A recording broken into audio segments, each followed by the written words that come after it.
안녕하세요. 홍현실입니다. 월요일부터 일요일까지 오후 4시 50분마다 여러분 찾아뵙고 있습니다. 끝장 뉴스 시작하도록 하겠습니다. 자, 뉴스 토크쇼 끝장 인사이트, 전국을 뒤흔드는 주요 현안들 끝까지 파헤쳐 보도록 하겠습니다. 시작하겠습니다.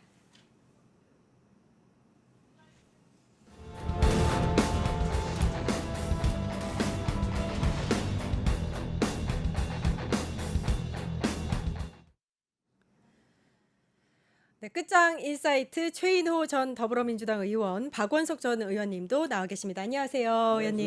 안녕하십니까? 네, 비가 정말 많이 왔는데 오시기 힘들지 않으셨어요? 괜찮습니다. 네, 택시 타고 왔습니다.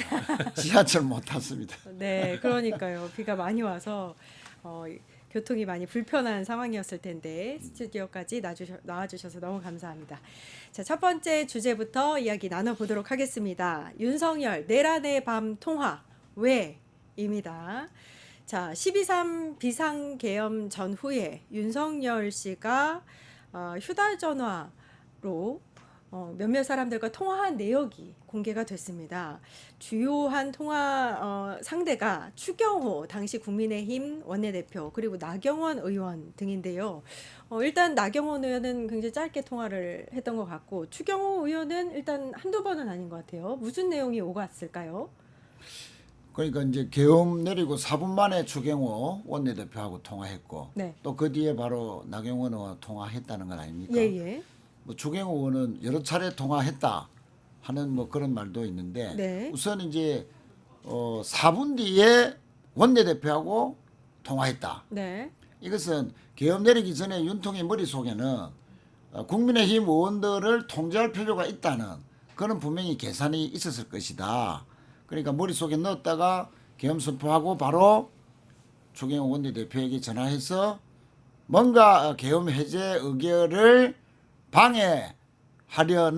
하라는 그런 류의 지시가 있었지 않겠는가 하는 그런 그렇죠. 합리적 의심을 할 수밖에 없죠. 네네. 나경원 의원은 뭐 통화가 짧다고 하지만 어쨌든 본인은 불가피하게 뭐 계엄 뭐 할 수밖에 없었던 상황에 대해서 이야기 들었다 이렇게 해명을 했지만 네네. 그 뒤에 나경원 의원이 뭐 민주당 지지자들의 뭐 둘러싸여서 네. 그 위협을 받았다는 식으로 이야기하면서 그래서 국회로 진입을 못했다 했거든요. 네네.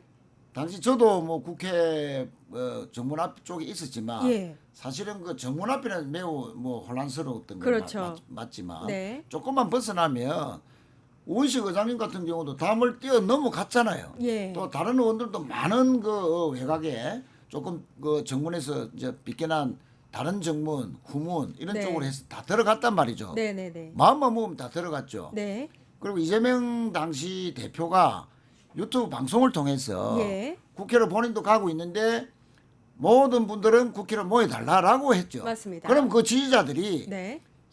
당시 여당의 국민의힘 의원들도 본회의장으로 가서 계엄 해제 의결에 뭐 협조해주면 좋은 거잖아요. 예. 그런데 그 지지자들이 국회에 모인 지지자들이 들어가려는 의원들을 뭐 이렇게 위협했다, 못 들어가게 했다, 에워싸고 그거는 그럴 리가 없죠. 그 당시의 정황상 네. 지지자들이 그렇게 할 리가 없었다 예, 예. 하는 그런 이제 판단이 가능하죠. 그래서 네. 나경원 의원의 그런 좀 의심스러운 해명 네. 이런 것도 통화를 했다. 계엄 직후에 네. 선포 직후에 통화했다. 그러니까 자꾸 의심을 더해갈 수밖에 없는 그런 뭐 상황에서 이런 통화 기록이 나왔다. 그렇네요. 네. 뭐 의심할 수밖에 없다고 봅니다. 추경호 원내대표가 계엄 선포 이후에 여러 차례 이제 의원들에게 여의도 이제 국회로 오라라고 했다가 당사로 오라 이렇게 이 집결 장소를 계속 바꾸는 이유도 혹시 당시에 계엄의 해제 그 의결을 막으려고 했던 게 아니냐 이런 얘기가 나오고 있거든요, 의원님. 수사 중이긴 한데 네. 뭐 그 의도는 명백해 보이고요. 저는 저 뉴스를 보면서 든 첫 번째 의문은 예. 왜 한동훈 대표한테 전화를 안 했을까?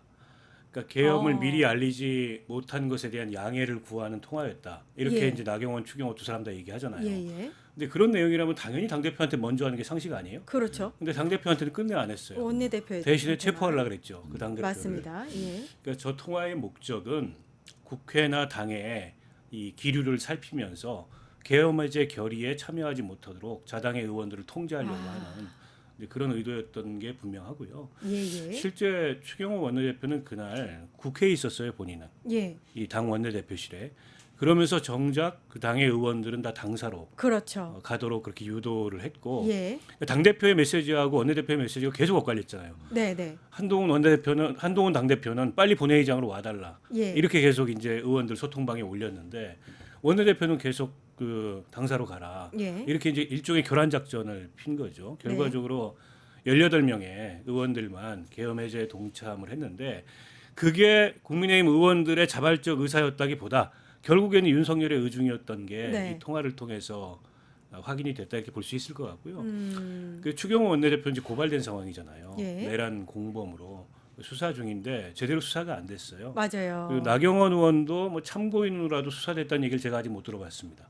통화 기록이 나온 김에 12월 3일 날 밤에 있었던 일에 대해서 정확하게 수사가 돼야 될 것 같고 그런 다음에 좀 실체적 진실이 조금 더 분명하게 드러나지 않을까 싶습니다. 일단 두 사람은 미리 계엄을 알리지 못해서 미안하다라는 내용일 뿐이었다. 이렇게 이야기를 하고 있는데 방금 의원님께서 말씀하셨듯이 무슨 내용의 통화가 오갔는지가 굉장히 중요한 쟁점이 될 것 같아요. 왜냐하면 의결을 막았다면 그것도 계엄에 동참한 거라고 볼 수 있는 거거든요. 당연히 계엄에 협조한 것이고 예. 내란 주요 임무 종사자 또는 협력자로서 단죄받을 수 있는 가능성이 높아지죠. 그렇죠. 예. 만약에 그러니까 지시에 따라서 의원들이 어청장으로 국회로 본회의장으로 오는 것을 방해했다. 네. 방해 공작을 했다라고 한다면 그거는 뭐 명백히 지시를 받고 한 것이니까 네.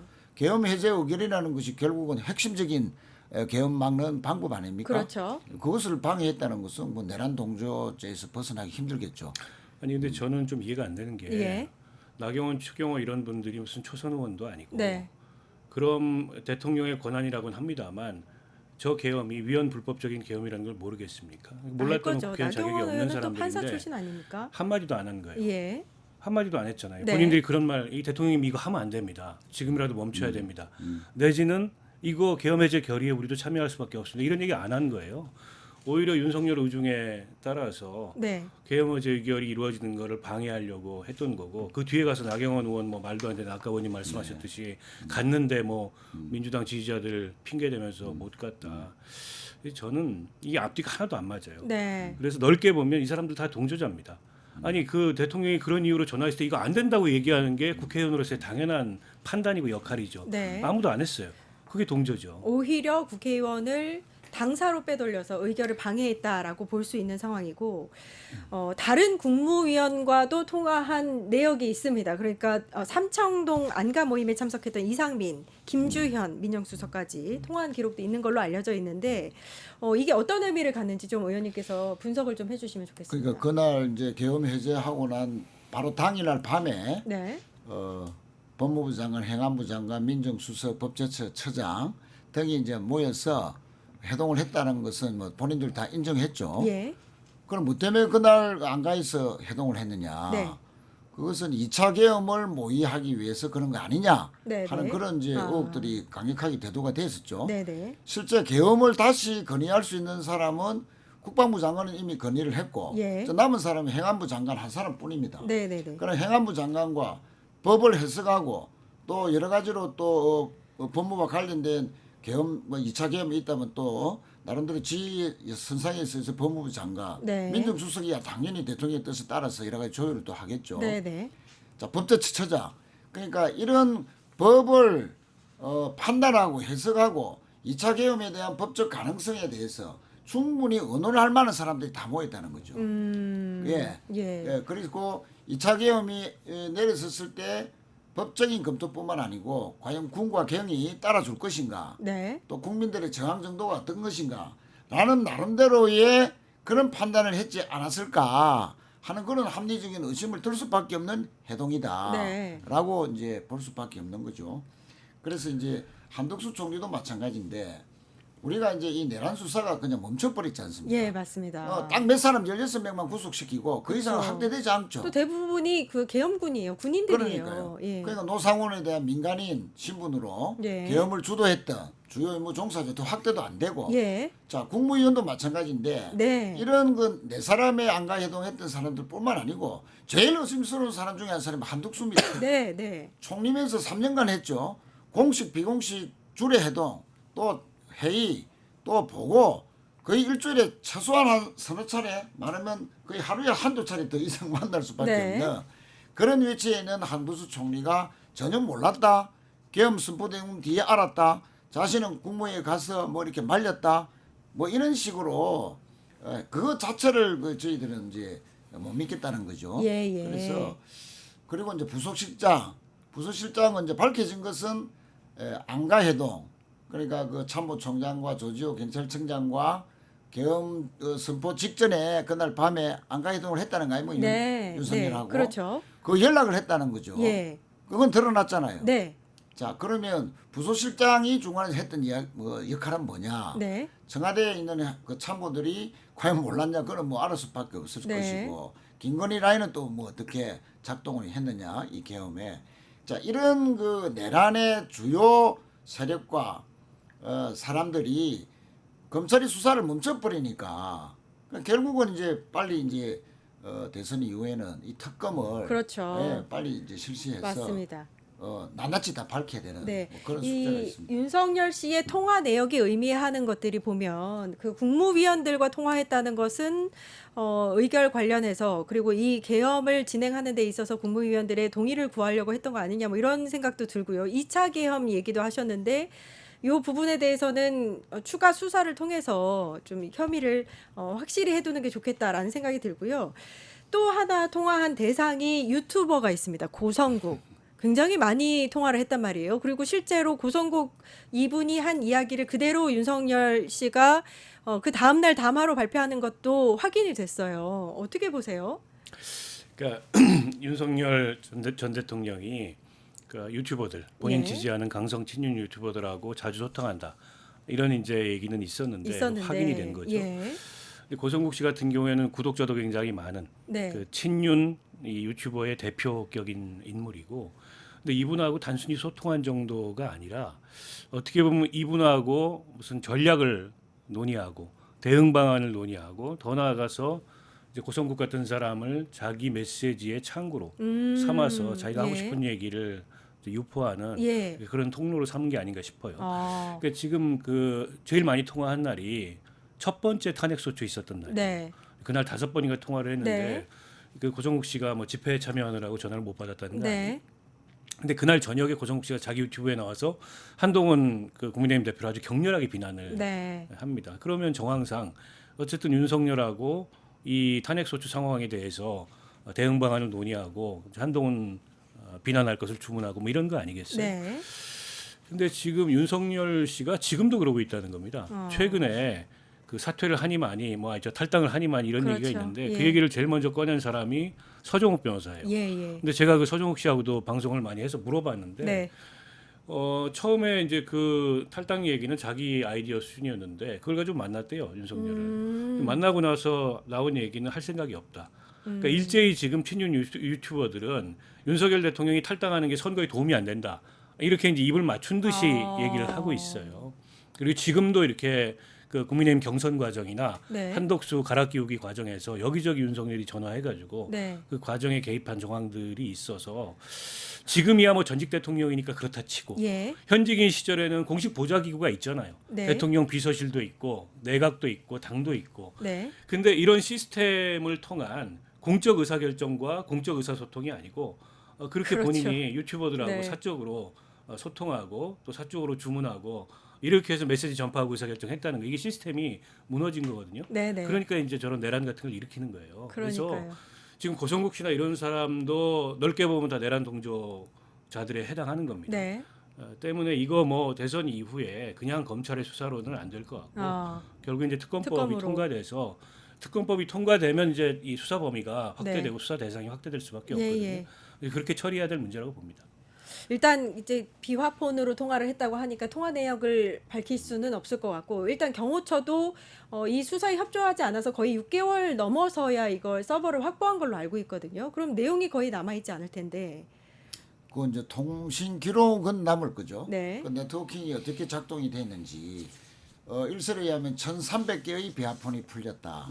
공직자뿐만 아니고 민간인 신분, 예를 들면 노사원 같은 네. 그 퇴역 군인들, 네. 특수부대 출신들 네. 이런 사람들에게도 지급이 됐다는 뭐 그런 지금 의혹을 갖고 있지 않습니까? 예. 그래서 지금도 1,300개의 비화폰이 다 해소되지 않았다. 그리고 이 비화폰을 가지고 직접 오다를 내리는 네. 그 지휘자가 그 임무를 종료 지시를 안 하면 예. 아직도 살아 있다는 건 아닙니까? 네. 네. 만약에 그게 사실이면 이 사람들이 어떤 무기를 가지고 어떤 짓을 이 대선 국면에서 할지도 모르는 네. 그런 정말 위험스러운 상황이 대한민국의 현실일 수도 있다. 워낙 믿기지 못할 일들이 계속 벌어지니까. 그러니까요. 예. 그래서 이 비아폰 서버의 확보와 그 이제 추적을 해서 누구와 어떤 통화를 했는 내용까지는 확보하지 못한다 하더라도 네. 누구와 몇 차례 했다. 그리고 그 전화를 받은 사람이 누구이며 그 위치 추적은 할 수 있지 않겠느냐. 네. 자, 예를 들면 계엄 당일날 비아폰을 들고 검사 2명이 선관위에 출동했다는 보도가 있었죠. 예, 예. 그건 아마 검찰도 부인을 안 하고 있습니다. 네. 그러면 아니 검사 2명이 왜 선관위에 비아폰을 들고 출동을 하지?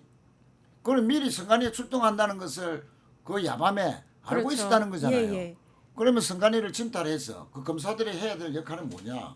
군인들은 가서 그 선관위 서버 확보하고 바로 검사들이 입회하에서 뭔가를 증명해주고 뭔가 문제가 있었다, 부정선거가 있었다는 것을 뭐 협조하려고 한 거 아니냐라는 네. 그래서 이제 이 부정선거 규명 때문에 계엄을 내렸다 하는 것을 이렇게 합리화시키기 위해서 출동하려고 했던 거 아니냐. 예, 예.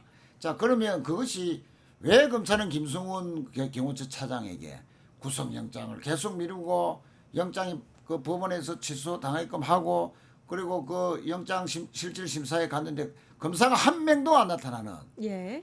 이거 누가 봐도 이제 김성훈을 봐주기 한다는 그런 말이 나올 수밖에 없는 네. 그런 상황에는 뭔가 김성훈 차장만 이렇게 저항하는 이유가 비아폰 서버와 관련된 본인의 범죄 행각 예. 모든 사실이 드러날 수도 있다는 그런 그 우려뿐만 아니고 검찰도 뭔가 이 내란에 비아폰과 관련된 네. 뭔가에 연계된 거 아니냐라는 의심을 할 알겠습니다. 수밖에 없는 검찰의 태도였죠. 예, 알겠습니다. 일단 계엄이 사태가 있었던 지 6개월이 이제 다 돼가는데 그 일련의 그 상황들이라든지 어떻게 진행됐는지에 대해서 전혀 알고 있지 못하다는 거, 그 부분이 매우 국민들은 답답할 것 같고요. 특검을 통해서라도 이 상황을 빠르게 좀 파악을 해서 처벌까지 이어져야겠다라는 말씀들을 해주셨습니다. 두 번째 주제로 빠르게 넘어갈 텐데요. 윤석열 씨가 계속해서 이 대선 한복판에 있습니다. 김용태 굉장히 초선이고 가장 젊은 국회의원을 신임 비대위원장으로 세우고 이분의 입을 빌려서 탈당을 아주 정중하게 부탁했지만 할 생각은 없는 것 같아요. 그러니까 저는 국민의힘이 좀 이해가 안 됩니다. 네. 그러니까 윤석열은 여전히 본인이 어쨌든 무대의 중심에 있고 싶어하는 예. 그런 굉장히 이기적인 생각을 할 수 있어요. 네. 근데 이제 국민의힘이라는 정당은 선거를 치르고 있지 않습니까? 그러니까 아무리 그 윤석열과의 관계를 단칼에 끊기 어렵다 하더라도 네. 선거에 출마한 후보와 정당은 어쨌든 선거에서 이기기 위해서 최대한 이 지지 기반을 확장하기 위한 이 전략을 세우고 최선을 다합니다. 근데 누가 봐도 국민들의 상식적인 판단은 저 내란 수계하고 관계도 끊지 못하는 정당이 다시 국민에게 지지를 호소하는 거 납득이 안 돼요. 그렇죠. 그러면 이거는 본선 선거운동 시작하기 전에 제일 먼저 처리했어야 될 문제인데 네. 본선 선거운동이 시작됐는데도 여전히 그거 가지고 당내에서 갑론을 박하고 후보는 가는 데마다 그 질문을 받습니다. 그리고 뭐 변명하듯이 얘기를 해요. 네. 그러니까 선거운동이 안 돼요. 그러게요. 그런데다가 김용태 비대위원장 이분이 이제 되게 젊은데 네. 35살.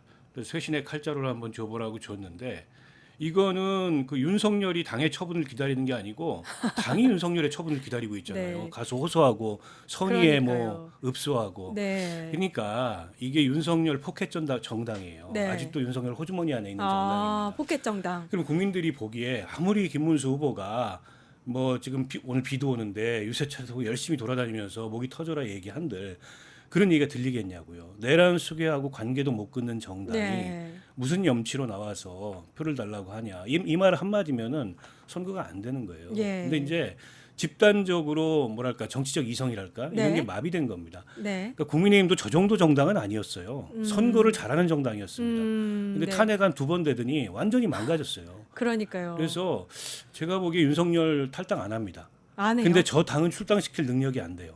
그냥 이대로 가는 겁니다. 제가 보기에 선거 끝날 때까지. 이게 말이 안 되는 게 한 나라를 지금 쑥대밭으로 만들어 놓은 내란 수괴가 버젓이 그냥 집에서 재판 받으러 왔다 갔다 하고 개 산책하고 이런 상황에서 이제 그 당에서는 그 대통령의 아바타를 후보로 내놓으려고 했었고 뭐 이런 상황들이 계속 이뤄지고 있단 말이에요. 탈당도 못 시키고. 그러니까 윤석열 씨는 뭐 정치인으로서 보나 그 개인 자연인으로 보나 네. 가장 이기적인 사람. 그러니까요. 양심도 뭐, 없어요. 뭐 개변은 뭐 세상 있는 개변은 다 끌어다 쓰는 네. 그런 개변리스트인데 어쨌든 윤석열은 자기가 지배하는 당이라고 국힘을 네. 규정하고 있고 네. 또 자신을 보호해줄 당도 국힘이고 네. 또 자신이 탈당할 이유가 전혀 없죠. 뭐 이 그 내란 수사 또 재판 국면에서도 도움을 받아야 될 뿐만 아니고 대선이 진다 하더라도 그 뒤에 자신이 주도하는 또 친윤들이 주도하는 국힘을 바라기 때문에 네. 자신이 그 먼저 탈당할 이유는 전혀 없지 않습니까? 네. 그러면 이제 출당을 시키든지 또는 강제로 출당하는 환경을 만들어서 탈당할 수밖에 없는 상황을 만들든지 해야 되는데 네. 이 비대위원장의 이런 그 워딩이나 표현이 정중하게 요청한다. 그러니까요. 그러니까 이렇게 출당시켜야죠. 비대위원장은 권한이 있지 않습니까? 그걸 못하게 이렇게 힘없는 초선 젊은 국회의원을 세운 게 아닐까요? 글쎄요. 그런데 김문수 후보가 김용태 의원을 비대위원장으로 시킨 이유는 두 가지다. 네. 하나는 자신은 강경 보수들을 계속 끌고 가야 되니까 또 대선이 지고 난 뒤에도 그 사람들이 의지해서 당권을 잡든지 뭘 하든지 해야 되니 그렇죠. 김용태 당신이 알아서 윤석열을 탈당을 시키든 출당을 시키든 말 처리해 주시오. 그러면 중도 보수들을 일부라도 흡수할 수 있는 그런 모멘텀을 만들어 주지 않겠나 하는 그런 기대가 하나 있는 것이고. 그래요. 그렇죠. 윤 탈당을 시키고 나면은 결국은 이제 그 천하용인해서 김용태 의원이 또 이준석하고도 친했지 않습니까? 네. 그러면 윤 탈당을 명분으로 이준석이 데리고 와서 다니라를 당신이 주도해라. 그러면 김문수로서는 강경 보수만 잡고 있고 친윤 스탠스만 하면 김용태가 그래 두 가지를 다 해결해 줄 것이다. 라고 기대를 했던 기대를 거고요. 하면서 미션을 주면서 비대위원장을 파격적으로 줬는데 김용태 위원장의 그 워딩을 보면 너무 공손하고 너무 가공비례라는 말이 나올 정도로 아니 그 내란 수계를 대하는 비대위원장으로서는 아까 박 의원도 말씀하셨다시피 국힘이 제대로 한 번이라도 뭔가 대선에서 힘을 써보려면 네. 일단 윤석열부터 처리를 해놓고 뭘 해야 되잖아요. 그 첫 단추도 못 깨고 있는데 그걸 시켰는데 이렇게 공손하게 하는 김용태 위원장이 무슨 기대를 하겠냐. 네. 그래서 이 젊은 정치인이 이 노회한 김문수 후보에게 너무 좀 이용당하는 것 같아서 안타깝습니다. 근데 윤석열 씨가 아직도 이 당에 많은 힘을 이렇게 발휘하고 있는 것 같다라는 생각이 드는 게 일각에서는 김문수 후보한테 전화해서 뭐 계엄에 왜 사과를 하느냐라고 따졌다는 얘기도 있고요. 네. 김용태 비대위원장한테는 너가 뭔데 내 거취에 대해서 이제 직접적으로 한 얘기는 아니지만 이렇게 경로를 했다고 해요. 얘기를 하느냐? 그러면은 뭐 이렇게 일단은 윤석열의 탈당은 정말로 말씀하신 대로 물 건너가고 계속해서 윤석열의 이 대선 선거가 되는 게 아니냐. 그러니까 이게 사람 잘 안 변하잖아요. 더구나 윤석열 같은 사람 절대 네. 변하지 않습니다. 네네. 여전히 뭐 자기중심적으로 상황을 보고 경로하고 뭐 이러고 있는 거라고 보고요. 실제 윤석열 주변에서는 여전히 국민의 한 30% 정도는 본인을 지지한다. 네. 때문에 본인이 이 선거에서 빠지는 게 선거에 오히려 도움이 안 된다. 이렇게 생각을 한다는 거예요. 예. 내가 있어주는 게 선거에 도움이 된다.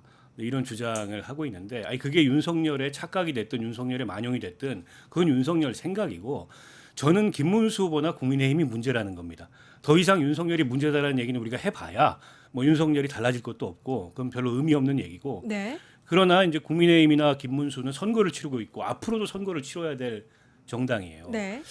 근데 왜 이러고 있는지 답답합니다. 그러니까 김문수 후보도 아니 질 때 지더라도 잘 져야 이게 의미가 있는 거고 본인도 아, 정치 인생 잘 그러게요. 마무리하는 거잖아요. 예. 근데 이렇게 되면 이제 역대 이제 그 민주화 이후로 최다 이 표차로 패배할 가능성이 높아요. 그 책임은 다 자기가 쓰는 겁니다. 네. 근데 본인이 뭐 의리 때문에 그런다면 그것도 말이 안 되는 게 네. 아니 그 더 큰 대의가 있는데 무슨 조폭들도 아니고 그런 그러게요. 의리 가지고 거기에 발목이 잡힙니까?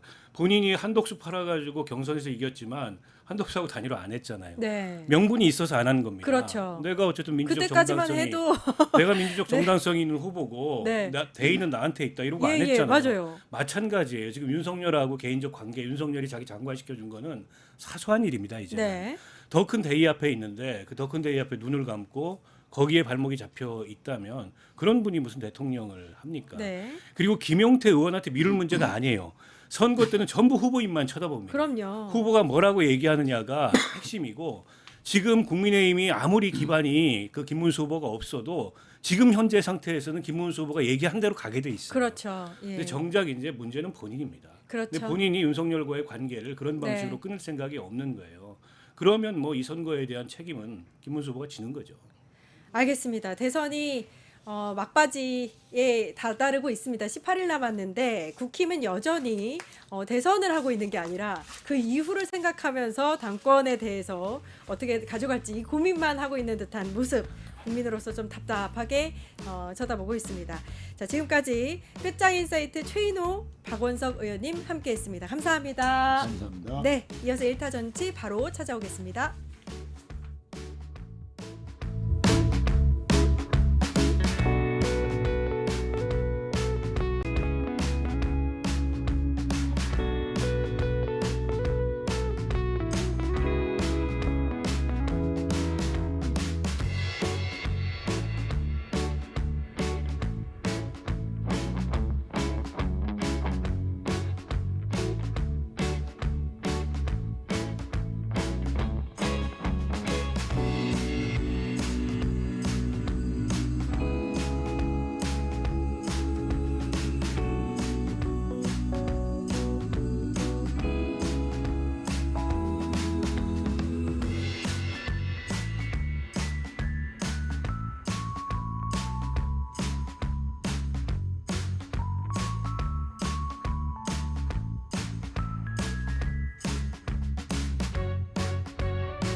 돈 버는 퀴즈쇼 증권 통판.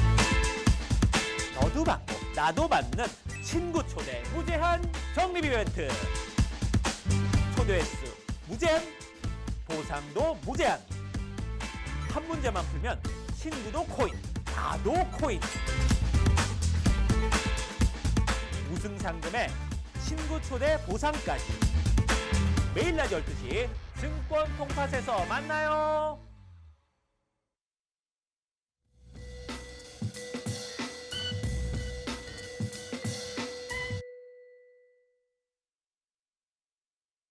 네, 정치 인사들을 모아 속풀이하는 시간 1타 정치 시작하도록 하겠습니다. 박영식 시사 에디터, 황방열 민주당 선대위 공보특보, 김종욱 전 청와대 행정관님 함께하고 계십니다. 안녕하세요. 안녕하세요. 네.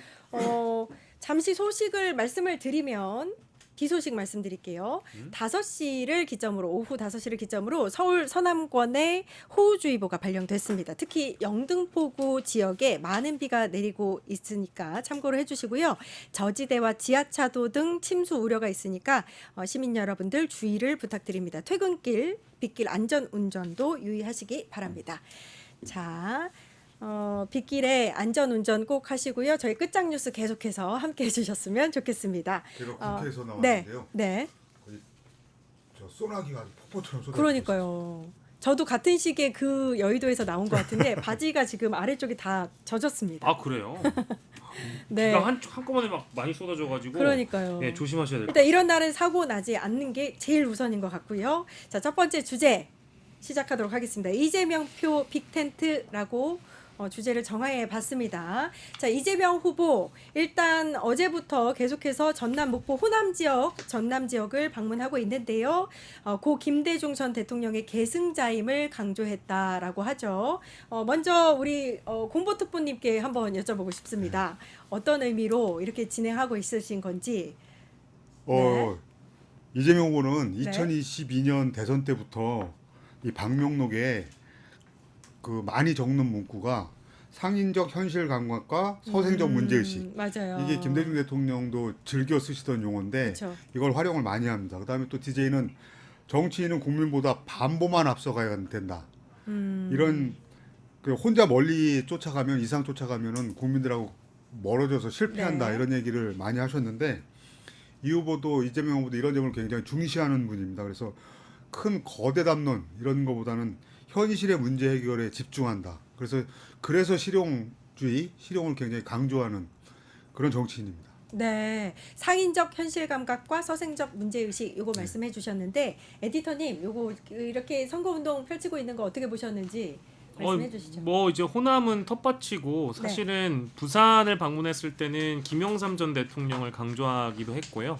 이제 목포를 방문했다라는 것은 당연히 김대중 전 대통령의 강조를 위해서 방문을 한 것이고 네. 전남과 전북을 방문하시든 뭐 영남을 방문하시든 빠지지 않는 것은 어쨌든 이재명 후보가 경제를 강조한다라는 겁니다. 네. 그리고 국민들의 민생이 얼마나 힘든지를 강조하고 특히 지방 일정이 지금 공식 선거 운동 기간 내내 이어지고 있잖아요. 네. 예, 그러다 보니까 지금 침체되어 있는 민생 경제를 어떻게 살릴 것인지에 대한 그 공약과 방법론들을 강조하고 있는데요. 특히 지역마다 뭐 취업 문제라든지 그리고 기반이 될 만한 그런 기업들을 들여오는 문제에 대해서도 연속해서 거론을 하고 있는데 이제 그런 것들에 대한 실현 가능성을 유권자들이 충분히 따져 보겠지만 호남의 경우에는 뭐 엄연히 명실상부 민주당의 텃밭이기도 하고 전략적 선택을 통해서 되는 후보를 밀어주는 지역이잖아요. 네. 그래서 이번에는 압도적인 표심을 이재명 후보가 확보할 수 있을지 거기에 이제 관건이 모아지고 실제 득표율이 어떨지는 좀 관심이긴 합니다. 전남 전북을 모두 다 도셨기 때문에 80% 혹은 85%를 넘어가는 압도적인 지지와 득표율을 이재명 후보가 또 얻어내느냐 이제 이런 것들이 지금 언론 지상에 떠들고 있는 예전만 못하다 민주당이 호남에 오더라도 그쵸. 뭐 조국혁신당한테 뒤지고 지난 재보선은 담양군수도 이제 당선도 못 되고 이제 이런 식으로 소위 뭐 갈라치기라든지 이런 전략들을 내세우고 있는데 과연 그게 공언이 빈 소리가 될 수 있게끔 득표율로 과연 보여주는지가 가장 큰 관건이겠죠. 알겠습니다. 자, 실시간으로 많은 댓글 남겨주고 계신데요. 어셈블님이 요즘 너무 시간이 안 가요 이렇게 말씀하셨습니다. 저도 그렇습니다. 댕겨 옹겨 님께서는 이재명 후보 연설이 마치 국민의 자존감을 회복해 주려는 느낌이다 이렇게 또 남겨주셨습니다. 자, 김종욱 행정관님. 이게 그 목포에서는 한 시민으로부터 인동초를 선물을 받으셨대요. 계속해서 이제 이재명 후보가 DJ의 정신을 이어가겠다 이렇게 강조를 하고 있는데 어떻게 보셨어요? 뭐 이번 호남 방문은 두 가지 큰 의미가 있는 것 같습니다. 네. 왜냐하면 광주 5.18이 45년 전에 있었지 않습니까? 광주 5.18은 소위 쿠데타 내란을 일으킨 자에 의해서 광주 시민들이 희생을 당했던 상황인데 네. 45년 만에 윤석열에 의해서 내란이 발생을 했었고 그 내란을 극복하고 난 다음에 광주에 내려간 의미가 있었기 때문에 광주에 계신 분들도 이 상황 자체들을 매우 비상한 상황으로 보실 거라는 생각이 들고 네. 그 비상한 상황을 극복하는 과정에서 1980년에 상징적인 인물이 DJ였습니다. 예. 그렇다면 지금은 또 이재명이라고 하는 후보가 상징적인 인물로서 의미가 있는 것 같고요. 또 하나는 1997년도 DJ가 저희 수평적 정권 교체를 했을 때 핵심적인 내용이 지역 등권론이었거든요. 네. 그러니까 소외받는 지역이 연합을 통해서 네. 새롭게 예를 들면 정권 교체를 통해서 주역으로 등장하자라는 의미였었는데 이번에 이재명 후보가 얘기했던 게 헌정 수호 연대. 그래서 헌정 수호 연대 대 헌정 파괴 세력 간의 대립 이 우리의 중요한 구도다라고 얘기를 했었고 그런 의미에서 지금은 헌정 수호 연합을 지금 만드는 과정이 아닌가라는 생각이 들어서 네. 영남을 지나서 호남이라고 하는 지역을 그렇죠. 넘어나고 네. 이제 그 이후에는 아마 이념을 뛰어넘어서 민주주의를 지키는 과정으로 가자라고 하는 이 두 가지 큰 투트랙의 의미가 있다라는 생각이 들어서 내란 극복, 민주헌정 연합이라고 하는 두 가지 큰 의미가 있는 것 같습니다. 아, 네, 알겠습니다. 자, 험지, TK, PK를 넘어서 이제 전남, 전북, 이렇게 호남 지역을 돌면서 텃밭을 사수하려는 총력전을 벌이고 있다. 이렇게 볼 수 있을 것 같은데요. 에디터님, 이 지금 이제 이재명 후보의 여러 가지 선거 전략들을 전반적으로 살펴봤을 때 어떻게 잘 하고 있다고 보시나요? 네, 뭐 저는 뭐 일단 시작부터가 좋았다라고 저는 보고요. 네. 뭐 항상 말씀을 드리는데 공식 선거 운동 기간 전에 있었던 골목골목 경청 투어가 가장 좋았던 선택이라고 봅니다. 물론 공식 선거 운동이 시작되고 나서도 자신에게 유리한 지형인 호남을 택한 게 아니라 영남 지역부터 다 훑었잖아요. 예. 그리고 실제 가장 눈에 띄었던 것은 부산에서 했던 협약식 체결인데 뭐 네. HMM을 부산으로 옮긴다든지 네. 해양수산부를 부산으로 그러니까 이전한다든지 인상적이었어요. 이런 것들이 실제 호남에서도 도드라지는 이유가 뭐냐면 결국 지역 균형 발전과 그 지역을 가면 항상 지역민들은 우리가 소외당한다라는 말씀들을 하시거든요. 네. 특히 이게 더한 것이 국민의힘이 대구에 가면 대구 지역 분들은 우리가 끼껏 표를 몰아줬더니 우리 지역 경제 나아지는 거 하나도 없더라 이런 말씀들 변화가 하시고요. 없다. 네. 민주당을 지지하셨던 호남 지역 분들은 민주당이나 조국혁신당을 뽑아줬더니 우리 지역 하나 나아지는 거 없다 이런 말씀들을 자주 하시기 때문에 이재명 후보가 내걸고 있는 것은 실행력 네. 그리고 공약에 대한 이행률 이런 네. 것들을 매번 강조하고 있거든요. 자신이 성남시장과 경기도지사 때 실제 공약 이행률이 어땠는지 내가 네. 말로만 떠드는 정치인이 아니라 실제 약속을 지키는 정치인이라는 걸 앞으로 보여주겠다는 거 아니겠습니까? 그래서 오늘만 하더라도 소외된 그 전북 지역이 소외되지 않게끔 자신이 지역 균형 발전에 앞장서겠고 오늘 한 얘기가 절대로 빈말이 되지 않도록 앞으로 제가 어떻게 하는지를 봐달라고 연신 호소를 했단 말이에요. 네네. 그런 것들을 보면 그 소외된 지역마다 특히 작은 골목골목 갔을 때 뭐 칠곡을 가든 아니면 뭐 예를 들면 군 단위의 아주 소도시를 가더라도 그 지역민들을 만났을 때 하나하나 수첩에 메모해 놓은 것들을 네. 그 지역에 있는 정치인들이 어떻게 지키는지 또 중앙 정치권에서 어떻게 돌볼 건지를 대통령 이재명이 보여주겠다라는 선언을 이미 하셨기 때문에 실제 그거에 대한 입증을 하는 것은 이제 대통령이 될 사람의 몫이겠죠. 그런 기대가 있기 때문에 지금 여론조사 상에서도 어마어마한 지지를 받는 것이라고 생각하고 있습니다. 특보님, 네, 말씀하세요. 제가 한 말씀만 더 드리면 2022년 대선 때 네. 윤석열 후보가 보수 정당 후보로 나온 역대 후보 중에 호남에서 가장 높은 맞아요. 득표율을 얻었습니다. 예. 그러니까 광주, 전남, 전북에서 다 10%대가 넘었거든요. 네. 그래서 이제 이재명 후보 선대위 입장에서 보면 생각해서 보면 호남에서 그 2022년 대선 때 굉장히 높은 지지를 해주셨지만 더 많이 얻어야 된다. 그렇죠. 예. 이런 점을 좀 강조하고 싶습니다. 네, 그러니까요. 그러니까 TK도 중요한 상황이에요. 지금 이제 40%를 넘기기 위한 목표가 있으신 것 같고 지난 대선에서 좀 좋은 성적을 받지 못했던 호남에서조차 이제 민심을 빨리 많이 끌어오고 싶다. 그래서 압도적인 승리로 내랑 종식하자. 요게 이제 선거 전략인 것 같습니다. 이게 뭐 말씀하셨던 것처럼 지난번보다 훨씬 더 많은 득표를 얻어야 된다라고 하는 건 두 네. 가지 뜻이 좀 있는 것 같아요. 예.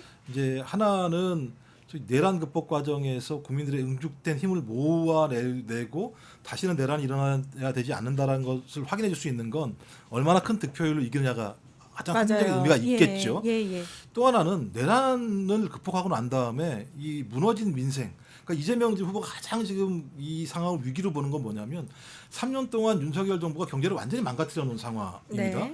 근데 이 망가뜨려진 상황에서 새로운 정부가 등장하는데 세계는 신냉전적인 경제 체제에 지금 등장해 있는 상황. 네. 그러니까 매우 어려운 상황이죠. 이 어려운 상황을 극복하기 위해서는 국민들의 마음을 모아내야 되는데 마음을 모아낼 수 있는 방법은 소위 영남이건 호남이건 과거와 다르게 이재명 후보가 민주당이 더 많은 득표를 함으로써 우리는 이념을 뛰어넘고 지역을 뛰어넘어서 소위 내란을 극복해낼 수 있는 국민적 힘이 응축돼 있다. 네. 지금 뭐 천둥번개 소리가 막 나는 것 같은데.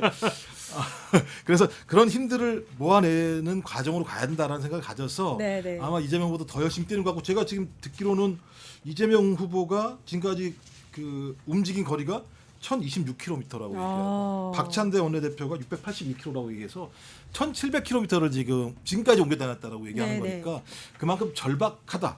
그리고 이 절박함은 아마 국민들이 원하는 내란을 극복한 건강한 민생 회복의 정부를 바란다는 생각이 있기 때문에 저는 그런 것에 대한 화답하기 위한 노력이라고 생각이 들고 지금까지는 국민들이 상당히 좀 호응을 해주시는 거 아닌가 예. 이렇게 생각을 합니다. 알겠습니다. 특보님 뭐 내일 이제 일정도 계속해서 이 호남에서 하시는 거죠?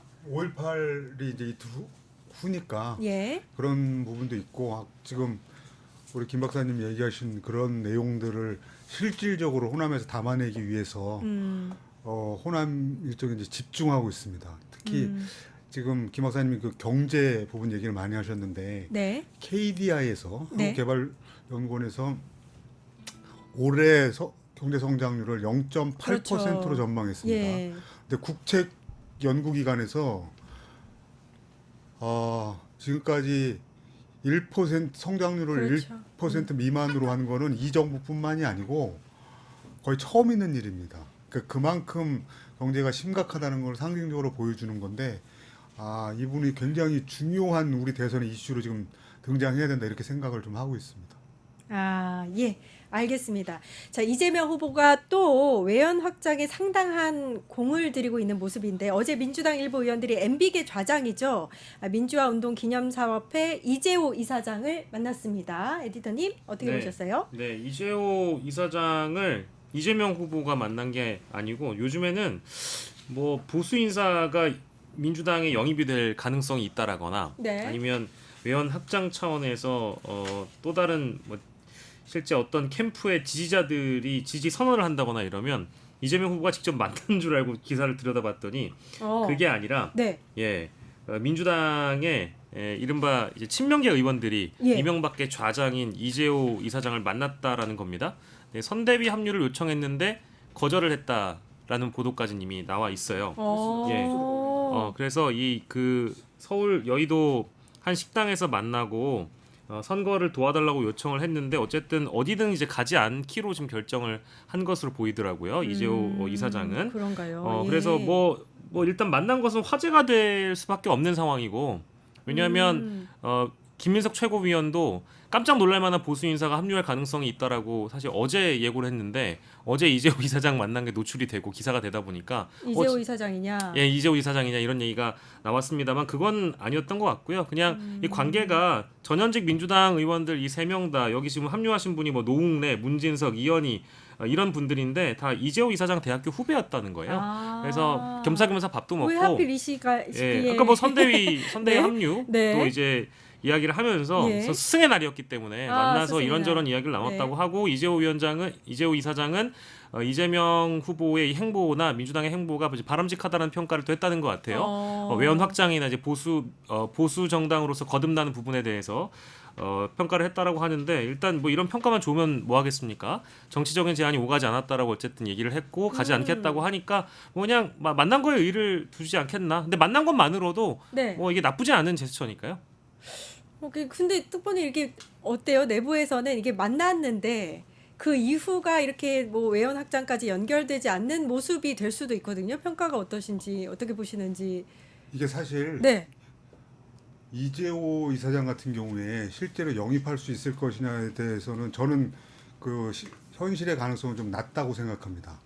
이 개인적인 관계로 봐도 김문수 지금 후보하고 사실상 평생 민주화운동 동지예요. 네. 그래서 재야운동 할 때부터 굉장히 각별한 사이입니다. 그 다음에 그러니까 국회의원 되고 난 다음에도 2004년에 국가발전연구회라는 거를 만들었어요. 예. 이재호, 김문수, 그다음에 홍준표 의원 이렇게 세 명이. 그래서 뭐 이게 실질적으로 결합한다라고 하기는 좀 그 가능성은 좀 저는 낮게 보는데 정치적으로 보면 이런 외연 확장 노력을 계속하고 있다는 것을 지속적으로 계속하고 있다는 거를 보여주는 것만으로도 국민 여러분들께는 보여주는 부분이 있다 그렇게 생각을 합니다. 일단 민주당 선대위에 직접 참여는 어렵지만 그렇죠. 뭐 함께 하겠다는 그런 메시지로 봐도 될까요?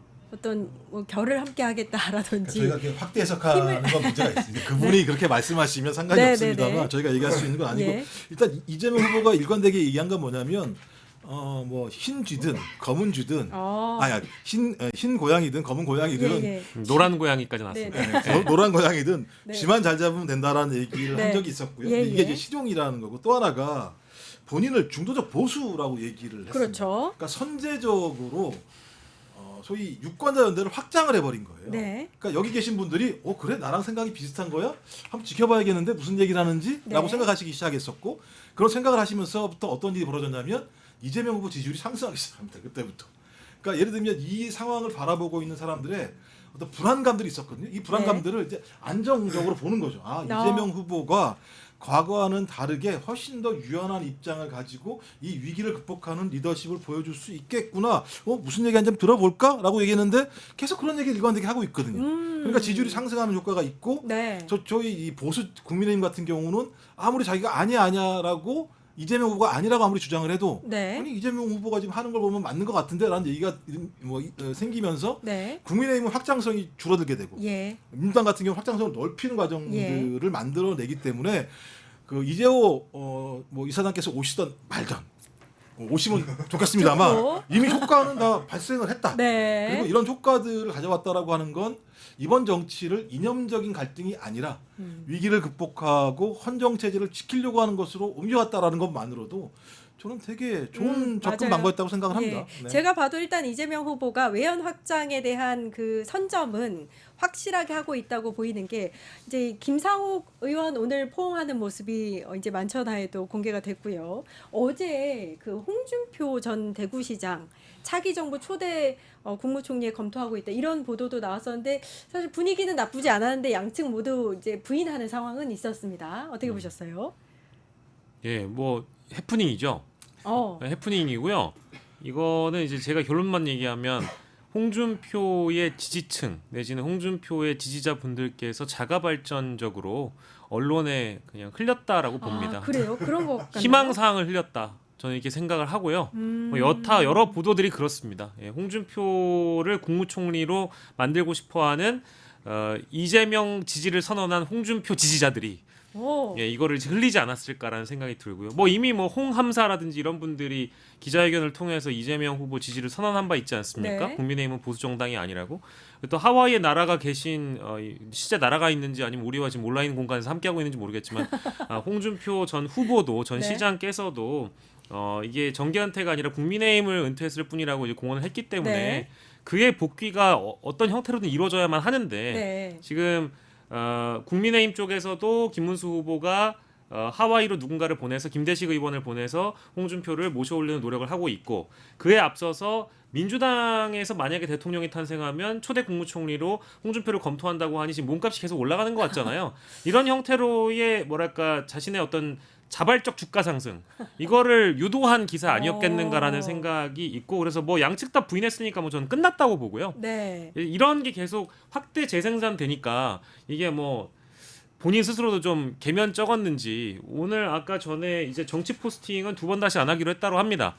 그래요? 그러니까 그 말을 정말 아니 대선까지 대선까지. 대선까지는 끝나기 전까지는 정치 포스팅을 중단한다고 하니 하와이에서 네. 파인애플 주스 많이 드시고 까맣게 푹 타서 쉬시길. 돌아올 홍준표 전 시장을 알겠습니다. 기대해 보겠습니다. 아니요 불가능해요. 아. 왜냐하면 국민의힘이 또 사고 칠 거예요. 그러면 또 한 국민의힘이 말씀. 사고 치면 본인이 손가락을 안 댈 수가 없는 상황이 올 거예요. 제가 볼 때는. 알겠습니다. 그 에디터님 그러면 이건 어떻게 보셨어요? 네. 저는 그 국민의힘을 탈당한 김상호 의원이 아까도 네. 말씀드렸듯이 전북 유세 지역으로 가셔서 네. 이렇게 또 이재명 후보와 이렇게 포옹하는 모습. 네.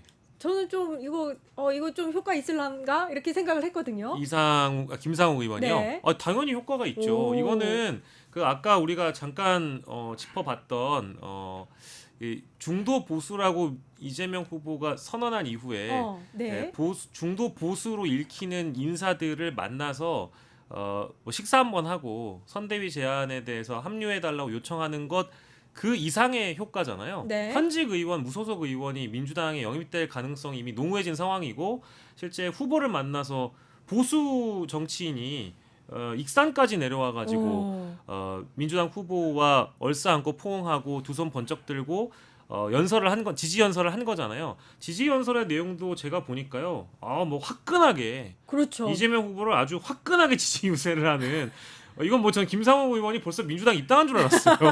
아, 네. 뭐 우리 이재명 후보님이 보수의 가치를 기준으로 봤을 때도 역할로 봤을 때도 진정한 보수 정치인이다. 이런 얘기까지 했으니 그것도 지역 익산이잖아요. 근데 네. 그 자리에서 어마어마한 환호와 지지 함성을 받았거든요. 저는 뭐 김상호 의원이 잘 갔다라는 알겠습니다. 평가를 스스로 할 것 같고요. 저희가 지금 현장에서 김상호 의원이 유세를 함께한 모습의 영상이 있거든요. 아. 보고 오겠습니다.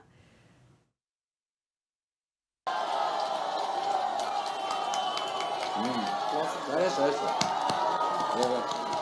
자, 이제 이분이 자신이 가진 보수의 진정한 가치, 합리적 보수의 정신을 우리 민주당 안에서 실현해 볼 수 있도록 우리가 함께 도와주면 좋겠습니다. 반갑습니다.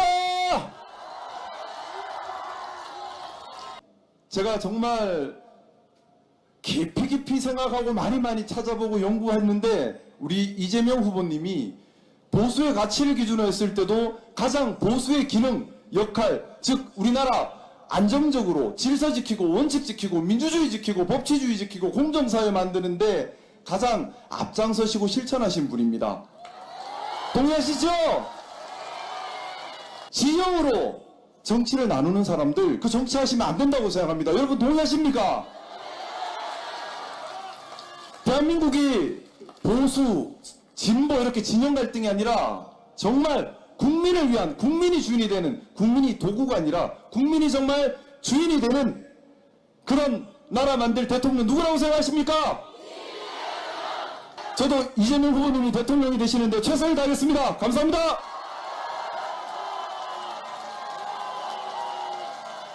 네, 이 참된 보수주의자이면서 진보주의자다. 일단 메시지가 너무 좋았습니다. 특보님 어떻게 보셨어요? 그 이재명 후보에 대한 아주 적극적인 지지를 표명한 것도 있는데 네. 그 부분하고 덧붙여서 이런 말을 했습니다. 진보 보수는 도구다. 그리고 일을 안 하는 사람들이 진영한다. 일하는 사람들은 진영에 얽매이지 않는다. 네. 이런 얘기를 했습니다. 이게 제가 생각하기에는 이재명 대표가 지금 중도 보수라든가 진보의 문제, 보수의 문제가 따로 있는 게 아니고 이제부터 대한민국의 문제가 있다. 이렇게 연설을 한 적이 있거든요. 이거하고 완전히 맥이 일치한다는 점에서 저는 더 반갑다. 이런 생각을 했습니다. 반갑다. 요 얘기 마무리하면서 이제 민주당 분들이 좀 좋아하실 만한 재미있는 이야기 하나만 하자면 네. 이재명 후보 선대위 그 캠프에 비둘기가 날아들었대요. 그 기사 오늘 보셨어요? 좀 그쵸 네, 그러니까- 이슈가 됐었어요. 그러니까 이제 비둘기가 알을 낳고 사라졌답니다. 근데 그 알이 김상욱이라는 새로운 알인지 중도 보수 정당으로 그 신호탄을 쏜 민주 보수 정당으로 또 신호탄을 쏜 보수의 새로운 알인지 모르겠지만 어쨌든 이 비둘기마저도 김상욱의 지지 선언을 축하해 주는 거 아니냐 이런 얘기를 커뮤니티에서 많이 하시더라고요. 그러니까요. 그 알의 핵심이 이제 네. 6월 2일에서 4일 사이에 나올 거라고 그래서 부활시키려고 하고 있다고 그때가 하더라고요. 그러니까 야 이거 맞아, 뭐 맞아. 이거 새로운 알이 나오는 거 아니야? 근데 하필이면 6월 3일이 선거가 그러니까요. 있는 날이니까 네. 뭔가 좀 희망찬 뭐가 있는 게 아니야라는 그러니까. 바람인데 저는 많은 국민들 그럴 것 같아요. 좀 6월 3일 날 그런 좀 국민들이 바라는 정부가 등장해서 제발 좀 정부 때문에 아니면 저 대통령 때문에 고통스럽고 힘들어하지 않았으면 좋겠다. 좀 대통령이 없어도 대통령이 우리 내 눈에 안 걸려도 내가 좀 잘 살았으면 좋겠다. 네. 전 이런 정부를 좀 만들었으면 좋겠다. 저는 그런 알이 좀 나왔으면 좋겠어요. 6월 3일 날. 알겠습니다. 다음 주제로 넘어가 보겠습니다. 이 주제가 굉장히 중요합니다. 지기현 룸살롱 의혹 파장 어디까지입니다. 자, 민주당이 제기한 지기현 부장판사의 접대 의혹에 대해서 대법원이 사실관계 확인에 착수했다. 이런 소식이 오늘 전해졌는데요. 일단 이상하리만큼 지기현 판사는 맞다 아니다 이런 입장 발표 없고 침묵을 이어가고 있습니다. 어떻게 보세요?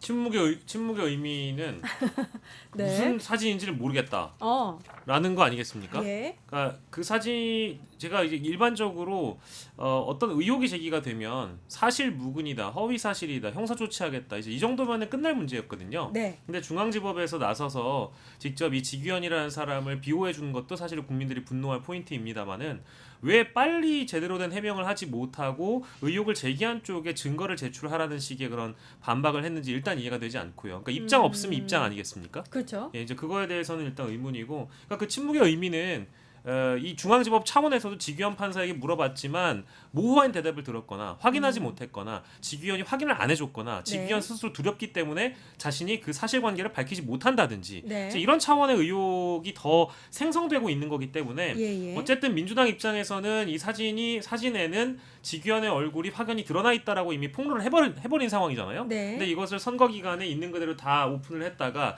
같이 사진에 찍혀 있는 사람에 대한 어떤 신원이 공개된다든지 제보자의 신원이 노출된다든지 여러 가지 정치적 부담들이 분명히 있기 때문에 네. 또 이제 지금 승리하고 있는 이미 앞서가고 있는 민주당의 이재명 후보에게 또 뭐랄까 중도 보수 유권자들 중에는 혹시나 보수 정당을 찍지 않고 민주당에게 투표를 주려고 했는데 뭔가 사법부와의 갈등을 보이는 민주당에 약간의 어떤 마음의 부담이 생겨서 투표하지 않을 수도 있기 때문에 그거에 대한 최대한 리스크를 좀 줄이는 방법으로 법원에 이제 사진을 제출한 거죠. 일단은 내란 혐의에 대한 재판을 진행하고 있는 부장판사입니다. 이 부장판사가 접대 의혹에 둘러싸였고 민주당에서는 얼굴이 찍혀 있는 사진을 입수했다라고 주장을 하고 있고 이 부분에 대해서 확실하게 부정을 하지 않고 있는 것이 반쯤 자백이다라는 얘기까지 나왔어요. 특보님 어떻게 보세요?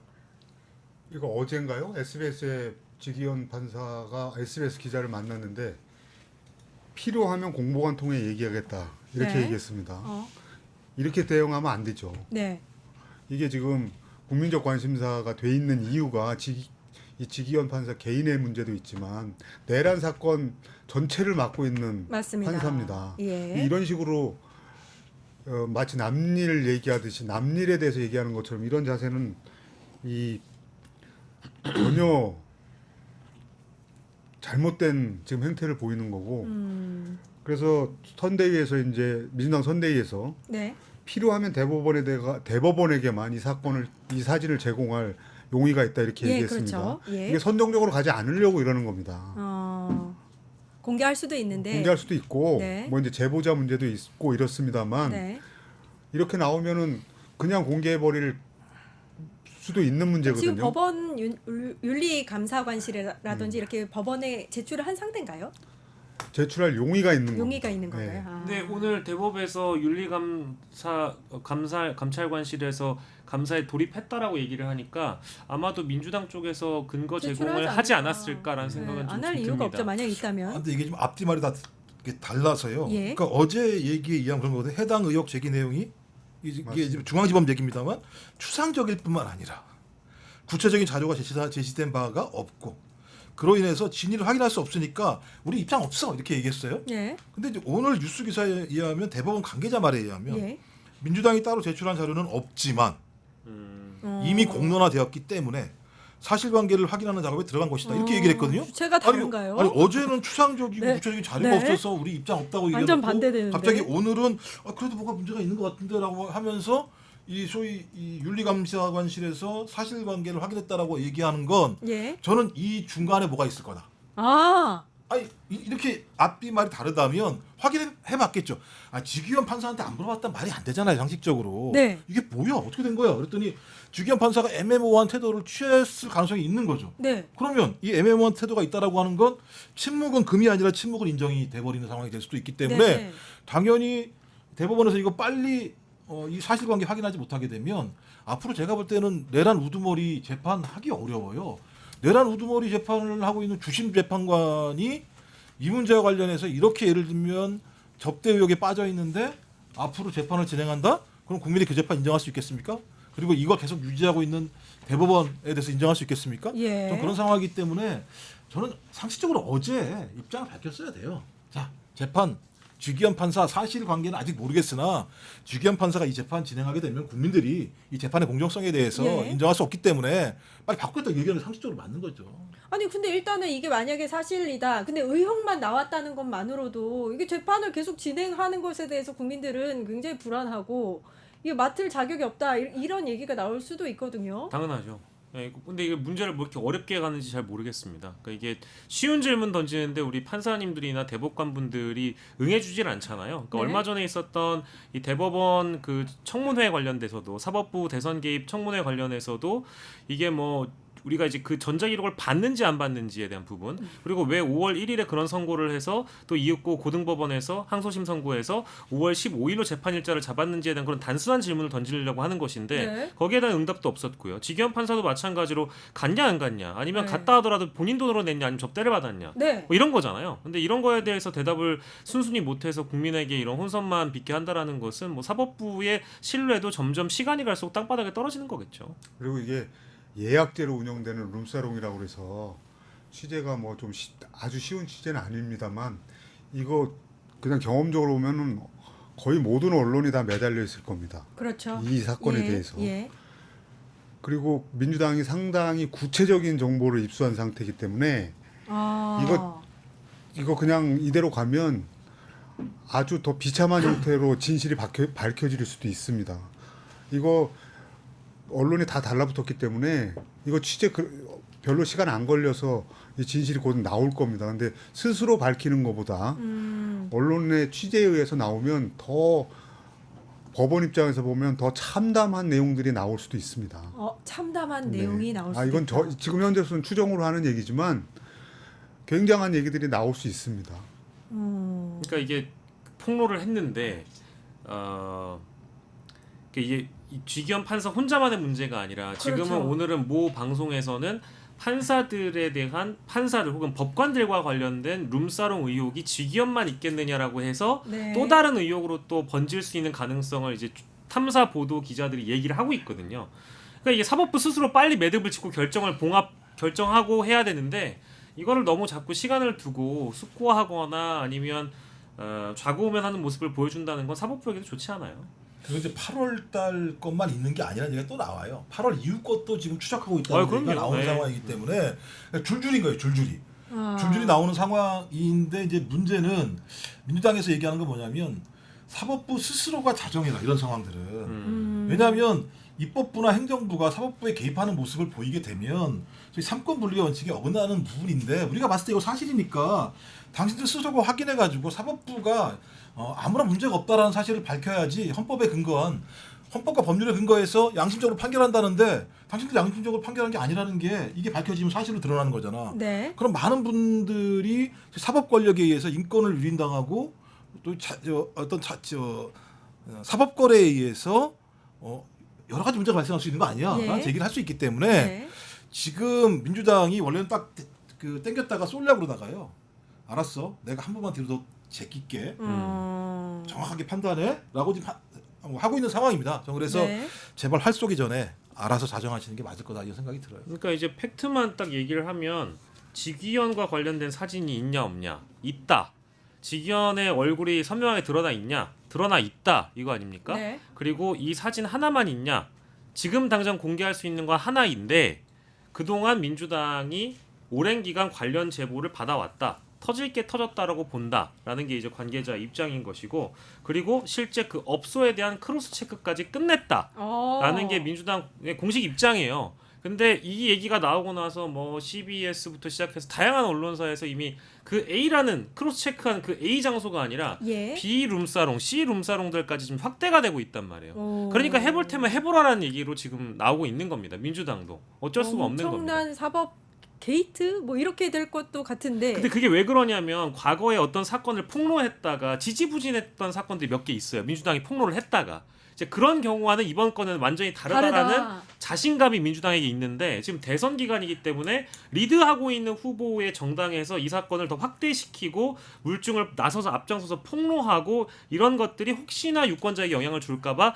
니네 스스로 검증해보라 이겁니다. 그러니까 사법부에게 공을 넘긴 거죠. 확실한 물증이 있음에도 불구하고 선거 기간이기 때문에 조심스러운 거다. 야, 이거는 뭐 이렇게- 선대위에서 나온 얘기니까 소개해드리는 거예요. 그리고 아. 이제 이 선거 때면은 명확하게 네. 확인할 수밖에 없어요. 이 역풍이 되게 셀 수 있습니다. 네네. 근데 2달 반 전에 제보가 들어와서 2달 반 내내 검증했다는 거예요. 내부에서. 아. 한 사람만 한 게 아닙니다. 팀이 불어가는 상황이고 내부적으로 검증을 해서 이 정도면 확실하다라고 생각이 들어서 던져놓은 거거든요. 예. 근데 뭐 거기에 대해서 이상한 얘기하면서 그 내용 없이 예를 들면 하는 거 아니야 이렇게 얘기를 하는데 다른 때라면 그런 얘기가 통할지 모르겠습니다만 네. 선거 때에는 내부에서 그런 내용들의 철저한 검증 없이 할 수 없어요. 또 말씀하신 것처럼 지금 뭐 지고 있는 후보가 아니잖아요. 네. 여론조사상 지고 있는 후보라면 뭐든지 그렇죠. 막 쓰겠죠 카드를. 네. 근데 그렇지 않은 상황인데 이렇게 얘기했을 때는 사법개혁을 위해서 사법부에게 시간을 준 거라고 이해하셔야 돼요.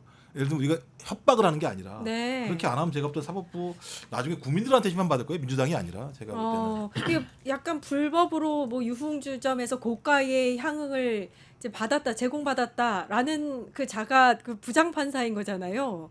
근데 이 상황을 이제 사법부가 알아서 좀 이제 윤리감사관실에서 조사를 제대로 해야 될 텐데 또 할 것인가라는 의문이 들기도 하고 어떻게 보세요, 대표님? 지금 두 분 다 말씀하신 거에서 별로 보탤 말씀이 없는데 네. 그러니까 사법부로 흔히 이제 민주주의의 최후 보루다 이렇게 해서 그 위상을 인정해주고 있지 않습니까? 예, 예. 그러니까 이런 문제에 대해서 적어도 판결하는 사람이면 더욱 더 철저하게 의혹에서 벗어나 있어야 되는 사람입니다. 네. 그러니까 이런 문제가 이건 뭐 어제는 이게 구체적이지 않다라고 그러는데 이거는 말도 안 되는 소리고 시간과 장소와 그리고 어떤 형태로 된 건지까지 나왔으면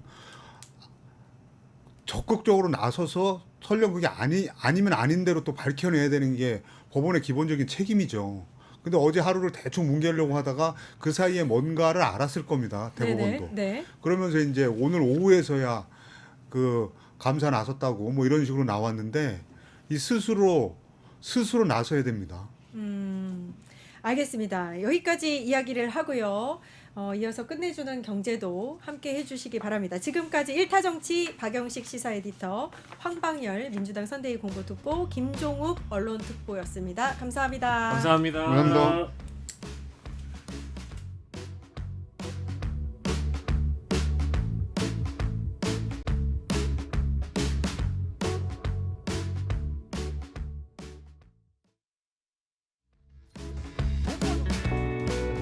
통판. 너도 받고 나도 받는 친구 초대 무제한 적립 이벤트. 초대 횟수 무제한, 보상도 무제한. 한 문제만 풀면 친구도 코인, 나도 코인. 우승 상금에 친구 초대 보상까지. 매일 낮 12시 증권 통팟에서 만나요.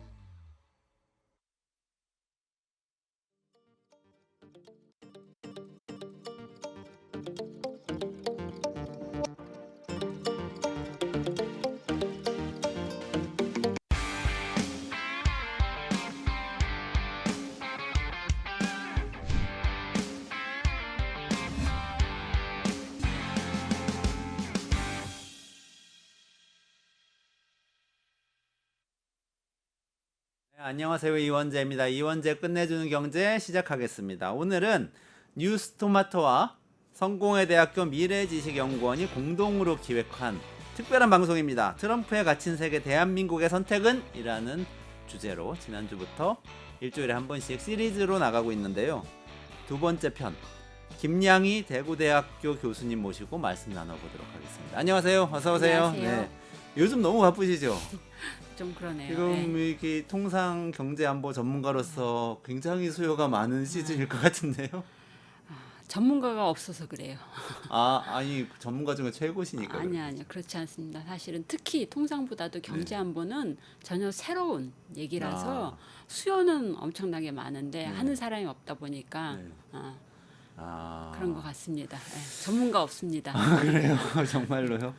일단은 어쨌든 트럼프 행정부가 굉장히 큰 전 세계 뉴스를 만들어서 전 세계한테 관세 전쟁을 하듯이 이렇게 선포를 하고 그 사이에 우리나라에는 내부적으로는 또 대선 국면이 오고 해서 정책 수요가 이쪽에서도 오고 그렇죠. 저쪽에서도 오고 여러 가지 측면에서 막 많은 시즌인데 일단 그 시청자분들이 많이 궁금해하실 건 이거 같아요. 우리가 최근 뉴스에서 업데이트된 거는 트럼프가 우리한테 상호관세 엄청 매겼다. 근데 우리 그 최상목 대행이 있을 때였죠. 한덕수 대행과 최상목 경제부총리가 있을 때 최상목 부총리가 미국에 가서 뭔가 협의를 하고 왔는데 7월까지 뭔가 유예를 하고 왔다더라. 여기까지 알고 있습니다. 줄라이 패키지. 줄라이 패키지가 나올 거다고. 지금 어떤 상황입니까? 지금은 조금 국면이 전환됐다라고 보는 게 맞을 것 같습니다. 왜냐하면 그때까지만 하더라도 많은 분들이 좀 우려했던 게 한덕수 대행이나 최상목 부총리께서 우리의 상황이 이럼에도 불구하고 좀 과하게 미국에 아낌없이 주는 나무 역할을 자처하는 것 같아서 좀 그러지 말았으면 좋겠다라는 그런 우려가 컸는데 그 두 분이 이제 그만두고 나감으로 인해서 지금은 사실상 굳이 우리 국내 정치 상황도 이런데 굳이 미국과 협상을 서둘러서 속히 타결을 할 유인 자체가 많이 줄어들었죠. 그래서 좀 다른 국면으로 접어들었다라는 게 우리 내부 사정이고 또 하나는 미국 입장에서는 사실은 한미 협상보다도 훨씬 중요한 협상이 이제 가로놓여 있죠. 미중 협상. 그러다 보니까 사실은 한미 협상도 좀 우선순위가 뒤로 밀렸어요. 그래서 그때 당시와 지금은 조금 국면이 전환이 되었기 때문에 그런 전환된 국면 속에서 우리는 그러면 어떻게 대응하는 게 좋을까라는 고민을 이제 우리도 빨리 해야 되는 상황이 오지 않았나라고 저는 보고 있습니다. 그러니까 지금의 2조 대행으로 넘어온 이후로는 뭔가 빨리 우리 쪽에서 협상을 진행하려는 동력이 우리 쪽에서도 없어졌다 지금. 그러니까 이렇게 그게 진단하시는 건가요? 이렇게 보면 될 것 같아요. 우리가 흔히 정부는 하고 뉴스에 나올 때 우리는 정부는이라는 걸 단수로 떠올려요. 하나로. 네, 그렇죠. 근데 정부는 절대 단수가 아닙니다. 복수입니다. 여러 개인가요? 네. 자, 이렇게 생각해 볼까요? 한덕수 대행이라든가 최상목 부총리 같은 분은 어차피 새 정부가 들어오면은 나갔죠. 네. 나갔고 이미 있는 이제 자간 정도는 나갈 분들입니다. 그런데 그분들이 뭔가 일을 시켜서 남아서 계속 일을 해야 될 사람들을 고달프게 한다라고 했을 때 남아서 계속 일을 할 사람들이 그것을 따르려고 할까요? 나중에 자기들이 책임질 일을 만들고 싶지 않은 거죠. 사실 그래서 한 대행이나 최 부총리가 뭔가 좀 서두를 때 밑에서는 상당히 좀 그 말을 잘 안 듣는 분위기도 없지 않아 있었습니다. 이거 누구 보고 책임지라고 이러는 거야라는. 그게 외교부나 이 통산 그렇죠, 라인에 다. 있는 공무원들. 근데 이제 그 두 분이 빠져나가고 난 다음에는 우리가 굳이 서두를 필요가 없다라는 이제 암묵적인 어떤 컨센서스가 이루어져 있는 거죠. 그래서 저는 지금 오히려 조금 반대로 좀 걱정이 되는 부분은 그렇다 하더라도 이제 20일 정도 남았는데 그 사이에도 상황은 시시각각 변하고 있거든요. 그럼 그때 기민하게 우리가 대응해야 될 부분이 올 수도 있는데 이제 난 몰라. 어차피 다음 정부 들어오면 뭐 그때 시키면 하지 하고 오히려 해야 할 일을 안 할 수도 있어서 오히려 그게 좀 걱정되는 상황으로 왔다라고 저는 보고 있어요. 진짜 생각해 보면 어쨌든 간에 7월 8일은 오는 거 아닙니까? 7월 8일 그 유예 기한 데드라인으로 정했고 그 사이에 뭐 줄라이 패키지라고 뭔가 패키지를 만들어서 잘 될 거야라고 사실 미국 쪽에서 고위 관계자 멘트가 나왔잖아요. 근데 우리가 또 뭔가 해가야 되는 일들이 또 그래도 있다. 일단 제가 이제 줄라이 패키지란 말을 아예 쓰지를 마라라고 이제 강조를 많이 합니다. 그러니까 줄라이라고 하는 7월 시한이라고 하는 것 자체가 도대체 어디를 누가 한 얘기냐? 그 기준이 뭘까? 상호관세를 90일 유예했기 때문에 그게 이제 90일이 다시 이제 돌아온다라고 했을 때는 7월 9일 1시부터 이제 90일이 끝나는 겁니다. 그런데 우리가 냉정히 생각해 봤을 때 자, 그러면 90일 이후에 과연 미국이 이전 상태로 돌아설 수 있을까? 저는 쉽지 않을 거라고 봐요. 그리고 또 엊그제 미중 합의가 잠정이지만 합의가 타결이 되면서 또 거기서 기준으로 90일 유예가 됐단 말이에요. 그럼 우리가 생각하는 7월 시한이라고 하는 것들은 없어질 수도 있어요. 그런데 우리가 굳이 줄라이 패키지라고 하면서 없어질 수 있는 시한을 우리가 먼저 못 박아놓고 그때까지 우리가 뭔가 해줄게라고 해서 뭔가 양보를 했는데 그 양보가 안 해도 되는 양보일 수도 있다라는 거예요. 그러네요. 그리고 상황이 바뀔 것 같고 좀 아까 저 어제도 얘기했습니다만 미국하고 중국 사이에 이 관세 전쟁이 벌어질 듯하다가 지금 휴전이 딱 됐으니까 그 다음에는 우리한테도 굉장히 태도가 달라질 수 있다 이런 말씀이시네요. 달라질 수 있죠. 왜냐하면은 생각해 보세요. 중국과 다른 나라하고의 그 상호 관세율 격차가 엄청나게 컸어요. 네. 근데 지금 거기서 115%씩 빼버렸단 말이에요. 미국하고 중국이. 그러면 중국하고 다른 나라하고의 관세율 격차도 별로 없어요. 그렇게 되면은 굳이 미국이 중국을 겨냥을 해가지고 어떤 퍼니쉬를 한다라는 것 자체가 의미가 없어지는 거예요. 그러려면 다른 나라에는 좀 더 줄여져서 중국과 다른 나라하고의 격차를 조금 더 버리든가 아니면은 뭐 그 이전에 누구도 모르는 거죠. 예컨대 지난번에 상호 관세를 유예했던 결정적인 이유는 미국에서의 국채 금리가 요동쳤기 때문이거든요. 네. 그런 일이 만약에 또 온다라고 했을 때는 또 내려갈 수도 있기 때문에 어떻게 될지 모르는 그 7월 그 시한을 우리 스스로 인정하고 우리가 불필요한 양보를 해서는 안 된다라는 거죠. 그러면 처음에 가서 협상을 했던 건 사실은 좀 첫 단추를 잘못 깬 거일 수 있겠네요. 저는 상당히 잘못했다라고 생각을 합니다. 가서 우리가 제일 먼저 해야 됐던 것은 줄라이 그다음에 패키지란 말도 아주 부적절하다고 생각을 해요. 사안에 따라서 패키지로 같이 묶어서 갈 일도 있지만 사안에 따라서는 분리하는 게 맞는 것도 있습니다. 예컨대 미국이 우리한테 그 주한미군 방위비 분담금 같이 묶어서 하자라고 했을 때 우리가 그걸 다 묶어서 얘기하는 게 좋을 수도 있고 나쁠 수도 있거든요. 그러니까 굳이 7월이라고 시한을 못 박은 것도 부적절하지만 모든 것을 패키지로 다 묶어서 하는 게 당연한 것처럼 생각한 것도 지극히 잘못돼서 애초에 미국이 요구한 것을 다 그대로 전제하고 거기서 출발하려고 하는 것 자체가 저는 지극히 어떤 협상학적으로 봤을 때도 잘못된 거다라고 생각을 해요. 그렇군요. 어쨌든 뭐 다행히도 그리고 말씀대로라면 다행히도 그때의 그 협상 결과는 지금 이어지지 않을 가능성이 높다. 그렇다고 마냥 지연이 능사는 또 아니라고 생각을 해요. 네. 지금 보면은 시시각각 상황이 변하고 있잖아요. 그런 가운데 우리가 잊어서는 안 되는 게 이미 트럼프는 전 세계를 대상으로 상호관세라는 엄청나게 큰 돌덩이를 일단 내려놨어요. 우리 위에 깔려 있어요. 지금 우리 돌덩이 밑에 깔려 있어요.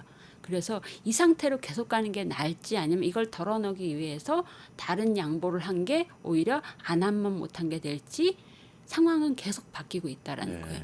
그래서 이제는 잘 됐네가 아니라 우리가 지금부터 남은 20일 동안이라도 눈 부릅뜨고 지켜봐야 되는 게 다른 나라하고 협상해서 또 상황이 어떻게 바뀌고 있는지를 보고 경우에 따라서는 우리가 빨리 수를 쓰는 게 나을 수도 있는 거고 그거는 모르는 거예요. 그래서 지연된 게 마냥 좋은 거다라고 말할 수도 없다.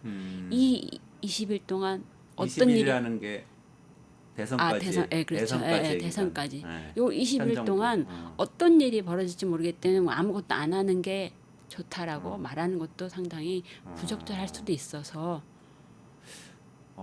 조심해야 된다라고 저는 봐요. 조심해야 된다. 트럼프 정부가 어떻게 하고 있는지를 좀 봐야 되겠네요. 그래서 흐름을 좀 여쭤보고 싶은데요. 아까 조금 언급해 주셨지만 미국하고 중국이 10일, 11일 스위스 제네바에서 협상 벌여서 기존의 추가 관세는 상당 부분 낮추기로 145%에서 30%를 낮추고 뭐 일부는 그 90일 유예하고 뭐 이렇게 합의를 했고 중국도 보복 관세 125% 10%를 낮추기로 했고 또 그 사이에 영국하고는 무역 협상을 해서 그 영국이 여러 가지 농축산물하고 가공식품에 대해서 미국한테 시장을 좀 열어주겠다. 그래서 미국은 영국산 철강, 알루미늄, 자동차 같은 관세를 일부 인하한다. 뭐 이런 정도 이제 뉴스가를 통해서 저희가 접하고 있는데요. 이 기조가 어떻게 보이세요? 좀 바뀌고 있는 걸로 보이시나요? 요즘에는 이제 막 격변기잖아요. 너무 많은 것들이 시시각각 변할 때 저는 이제 시대독법이라는 표현을 쓰는데 시대독법. 시대를 읽는 방법. 시대를 읽는 방법. 이럴 때는 하나하나 어떤 나무를 들여다보면은 그것만 들여다보고 있으면 거기에 매몰되면은 숲을 보는 것을 놓칠 수가 있죠. 그래서 저는 이런 식으로 보고 있어요. 제가 나름의 트럼프가 관세 전쟁을 시작했을 때 이 전쟁의 특징은 이런 거가 있구나라고 생각했던 3가지가 있어요. 중요한 특징. 네. 그 특징이 계속 유지되고 있는지 변화하고 있는지 좀 맥을 좀 짚어볼 필요가 있겠다라는 생각이 들거든요. 네. 그렇게 한번 봤을 때 3가지 특징이라고 말씀드렸는데 첫 번째로는 유례 없는 전면전이었어요. 네, 네. 트럼프가 과거 트럼프 일기에는 주로 중국을 타겟으로 일부에 한해서였죠. 근데 이번에는 이런 적이 없었어요. 과거에. 전 세계를 대상으로 놀랍게도 미국의 수입액이 한 3.1조 정도 되는데 거의 전액에 다 한해서 거의 전액을 대상으로 관세를 부과를 했어요. 그랬던 유례없는 전문전이 네, 네. 지금은 뭐 두 대륙 간 국지전 정도로 바뀌었어요. 계속 찻대고 pot대고 예외가 생기고 이러면서 결국은 지금은 그래서 한번 계산을 해보니까 한 3.1조 정도 되는 전 수입액을 대상으로 관세를 부과했는데 지금은 어떨 것 같으세요? 지금은 글쎄요. 어느 정도 한 절반 정도밖에 안 절반 남았어요. 정도밖에 안 남았어요? 절반 정도밖에 안 남았어요. 그것이 의미하는 바는 후퇴하고 있다. 왜 후퇴하느냐? 출혈이 크다. 미국의 전체 GDP에서 수입액이 차지하는 비중 11.8%예요. 네. 과거에 뭐 맥키니 관세라든가 스무트 홀리 관세, 고관세 있었다고 하지만 그때는 많아봐야 GDP 한 2.5% 정도밖에 안 됐어요. 근데 지금은 GDP의 한 11.8%에 해당하는 전 수입액에다가 관세를 때렸으니 이게 상대만 때리고 끝나는 게 아니라 양날의 검인 거죠. 미국도 계속 다친 거예요. 그게 국채 금리라든가 이제 국채 가격 저 달러 그다음에 주가 하락 트리플 약세로 나타나고 하니까 계속 후퇴하고 있다. 그거는 생각을 못했네요. 그러니까 과거에 미국도 고관세 상태인 적이 있었기 때문에 이번에도 할 수 있다고 많이들 얘기를 하는데 상황이 완전히 다른 전혀 거군요. 다릅니다. 그러니까 미국이 너무 쉽게 생각했다. 네. 나이브했다. 시쳇말로 현타가 온 거죠. 네. 아니구나.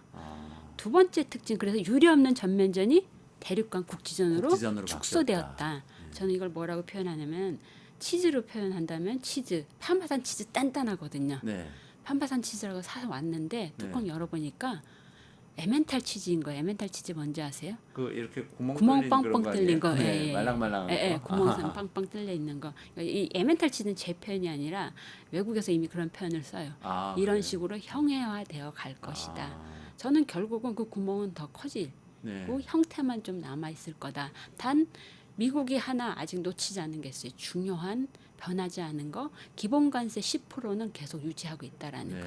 미국이 영국에 대해서도 중국에 대해서도 이건 상당히 중요한 변화하지 않은 측면이에요. 왜 이게 중요하냐? 트럼프가 관세를 통해서 뭘 하려고 하느냐? 그 중에 하나 중요한 게 미국 경제가 갖고 있는 구조적인 취약성, 재정 적자, 미국 국채, 미국의 어떤 국가 부채가 크다라는 거 한 GDP의 130% 정도 되는 그걸 메꾸기 위한 중요한 새로운 세수원으로 관세를 보고 있거든요. 그래서 미국이 영국에 대해서도 중국에 대해서도 10% 기본 관세는 유지를 관철시켰다라고 하는 건 우리한테 중요한 포인트입니다. 저게 기준선이 될 수 있겠구나. 이런 특징 하나. 그다음에 그게 두 번째 포인트. 두 번째 포인트는 그러니까 여전히 그러니까 구멍이 뻥뻥 뚫린 에멘탈 치즈가 되어 가고 있지만 구멍에 뚫린 것과 뚫리지 않은 것이 무엇인지를 구분할 필요가 있다. 그러니까 완전히 전쟁이 종전이 된 건 아닌 겁니다. 그러나 전면전에서 국지전으로. 그랬을 때 그게 치즈로 비유하면은 구멍 난 부분과 구멍 나지 않은 부분이 뭐가 있는지를 정확히 구분할 필요가 있다라는 거. 두 번째 특징은 슬픈 얘기입니다. 미국이 지금 다자무역 질서를 철저하게 파괴를 하고 있어요. 그게 이 관세 전쟁의 두 번째 제가 보는 특징입니다.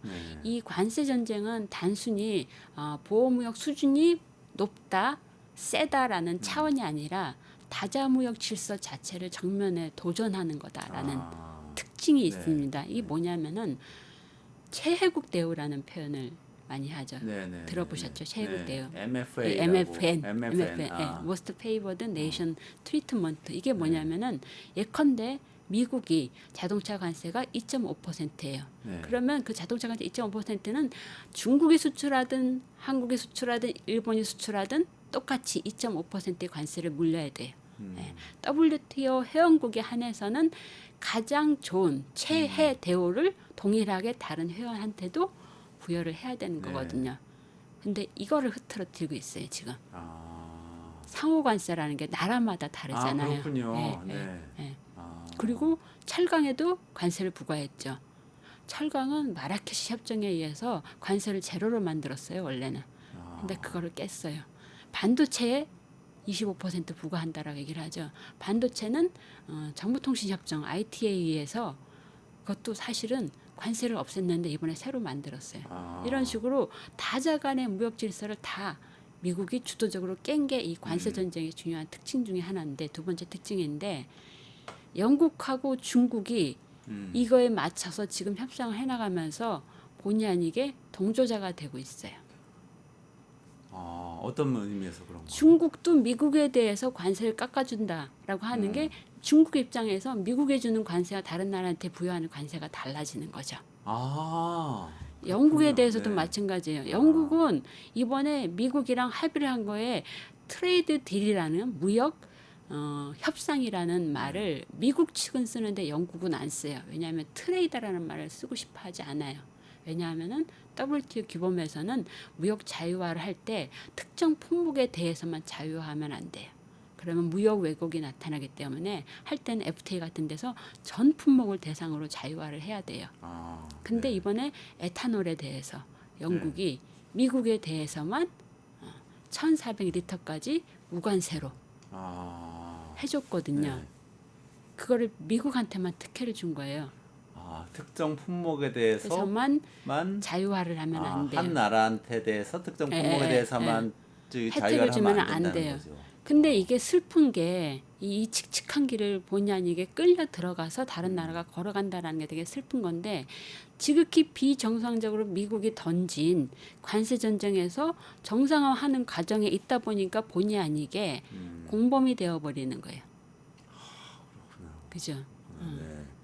그러니까 본인들은 다자무역 질서를 존중하고 싶었지만 상호 관세를 그렇죠. 너무 세게 하니까 네. 상호 무역 그렇죠. 질서처럼 대응할 수밖에 없고. 풀어가려고 하다 보니까 나라별로 제각각의 관세 구조가 만들어지면서 네. 결국은 이렇게 되면은 WTO 규범은 박물관으로 틀어박혀 가야 되는 건가라는 고민을 완전히 심각한 문제가 되어버리는 거죠.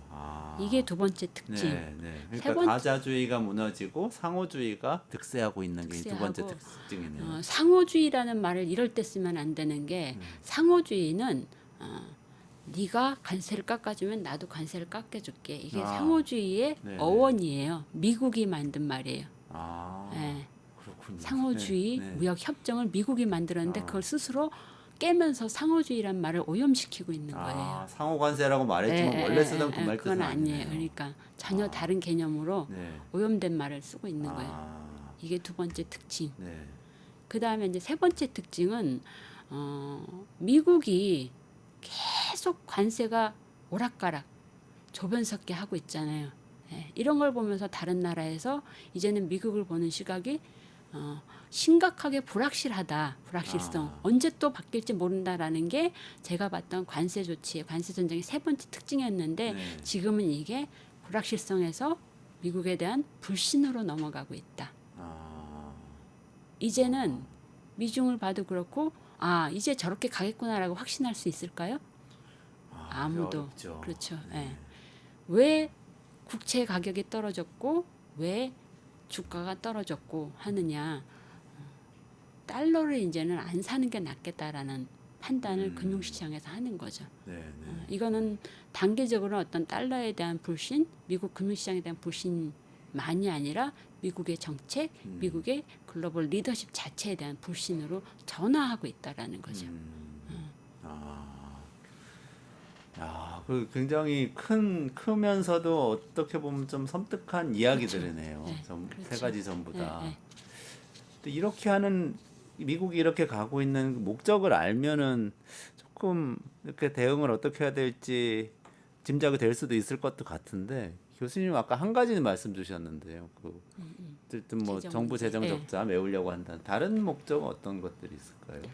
나중에 이제 경제 안보를 얘기하면서 말씀을 드리겠지만 이게 바로 이제 한국에선 경제 안보라는 개념으로 쓰이는데 이코노믹 시큐리티 그 사실 그 오리지널을 따지고 들어가면은 이코노믹 스테이트 크래프트라고 하는 경제 책략이라고 하는 개념이 있어요. 그게 미국에서 만든 개념입니다.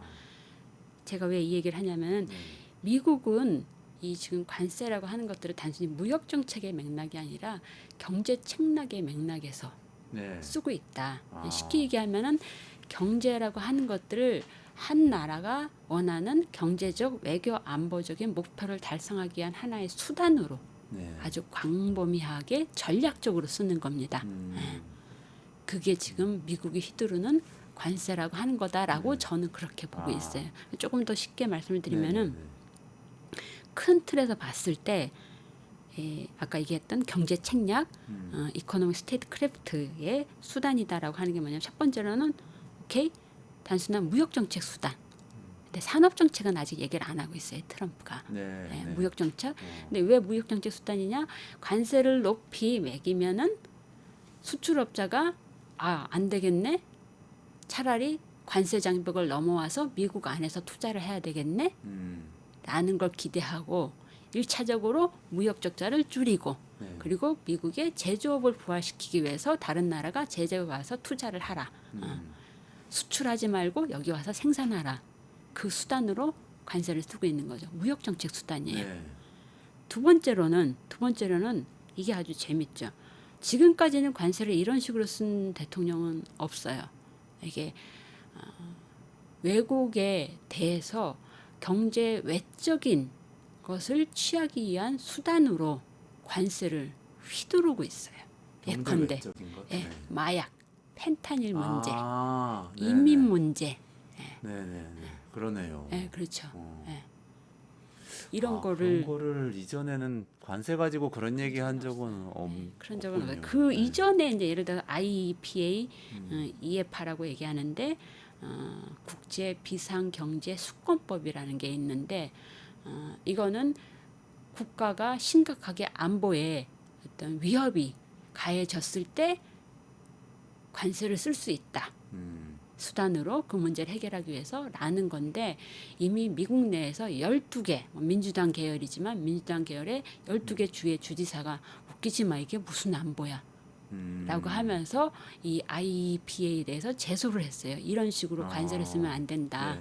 중소기업도 한 5군데가 제소를 하기도 하고 주지사와 기업들이 미국 내에서 이런 식으로 단기적으로 마약 문제도 그렇고 이민 문제도 그렇고 이런 식으로 경제 외적인 현안을 해결하는 어떤 협상 전략 수단으로 이거를 쓰고 있다라는 거죠. 그러니까 아까 말씀드린 그 무역 정책 수단, 두 번째는 전형적인 어떤 경제 책략 수단, 경제 외적인 목적을 해결하기 위해서 그 다음에 두 번째로 중요한 건 국내 통치 수단으로 쓰고 있다라고 봐요. 저는. 국내 정치. 국내 정치. 첫 번째로 아까 말씀드린 것처럼 세수 확보를 하려고 하다 보니까 뭐 없을까? 왜냐하면은 트럼프는 이미 일기 때 텍스 컷 잡스 액트라고 해가지고 대대적인 감세 정책을 이미 패키지로 만들어 놨어요.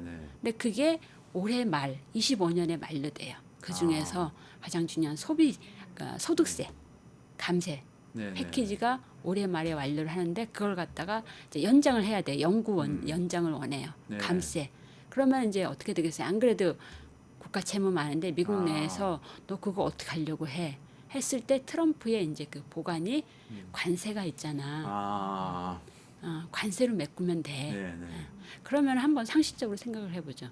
그럼 미국 내에서 지금 현재 세수의 재정 수입에 관세가 차지하는 비중이 얼마 정도나 될까요? 그렇게 높지 않을 것 같은. 대충 한번 얘기해 보세요. 10%니까. 이거 수입이 10%라고 하셨으니까. 그러면 수입이 11.8%예요. 그 정도 된다고 그러면 한 10분의 1 정도가 될까요? 2024 회계년도에 1.8%였어요. 1.8%요? 근데 그거를 늘리겠다라는 거예요. 관세로. 지금 그걸 늘린다고 해도 1.8%밖에 안 되는데 늘리는데 한계가 있지 않을까요? 한계가 있죠. 그렇지만 어쨌든 최대한 긁어 모으겠다. 그래서 아마 기본관세 10%는 여간해서는 내리려고 하지 않을 것이다. 그런 차원에서는 미국은 나름대로 하나 확실하게 이번에 얻어가는 게 영국에 대해서 중국에 대해서 중요한 기준점을 만들었다는 거죠. 기본관세는 안 내린다.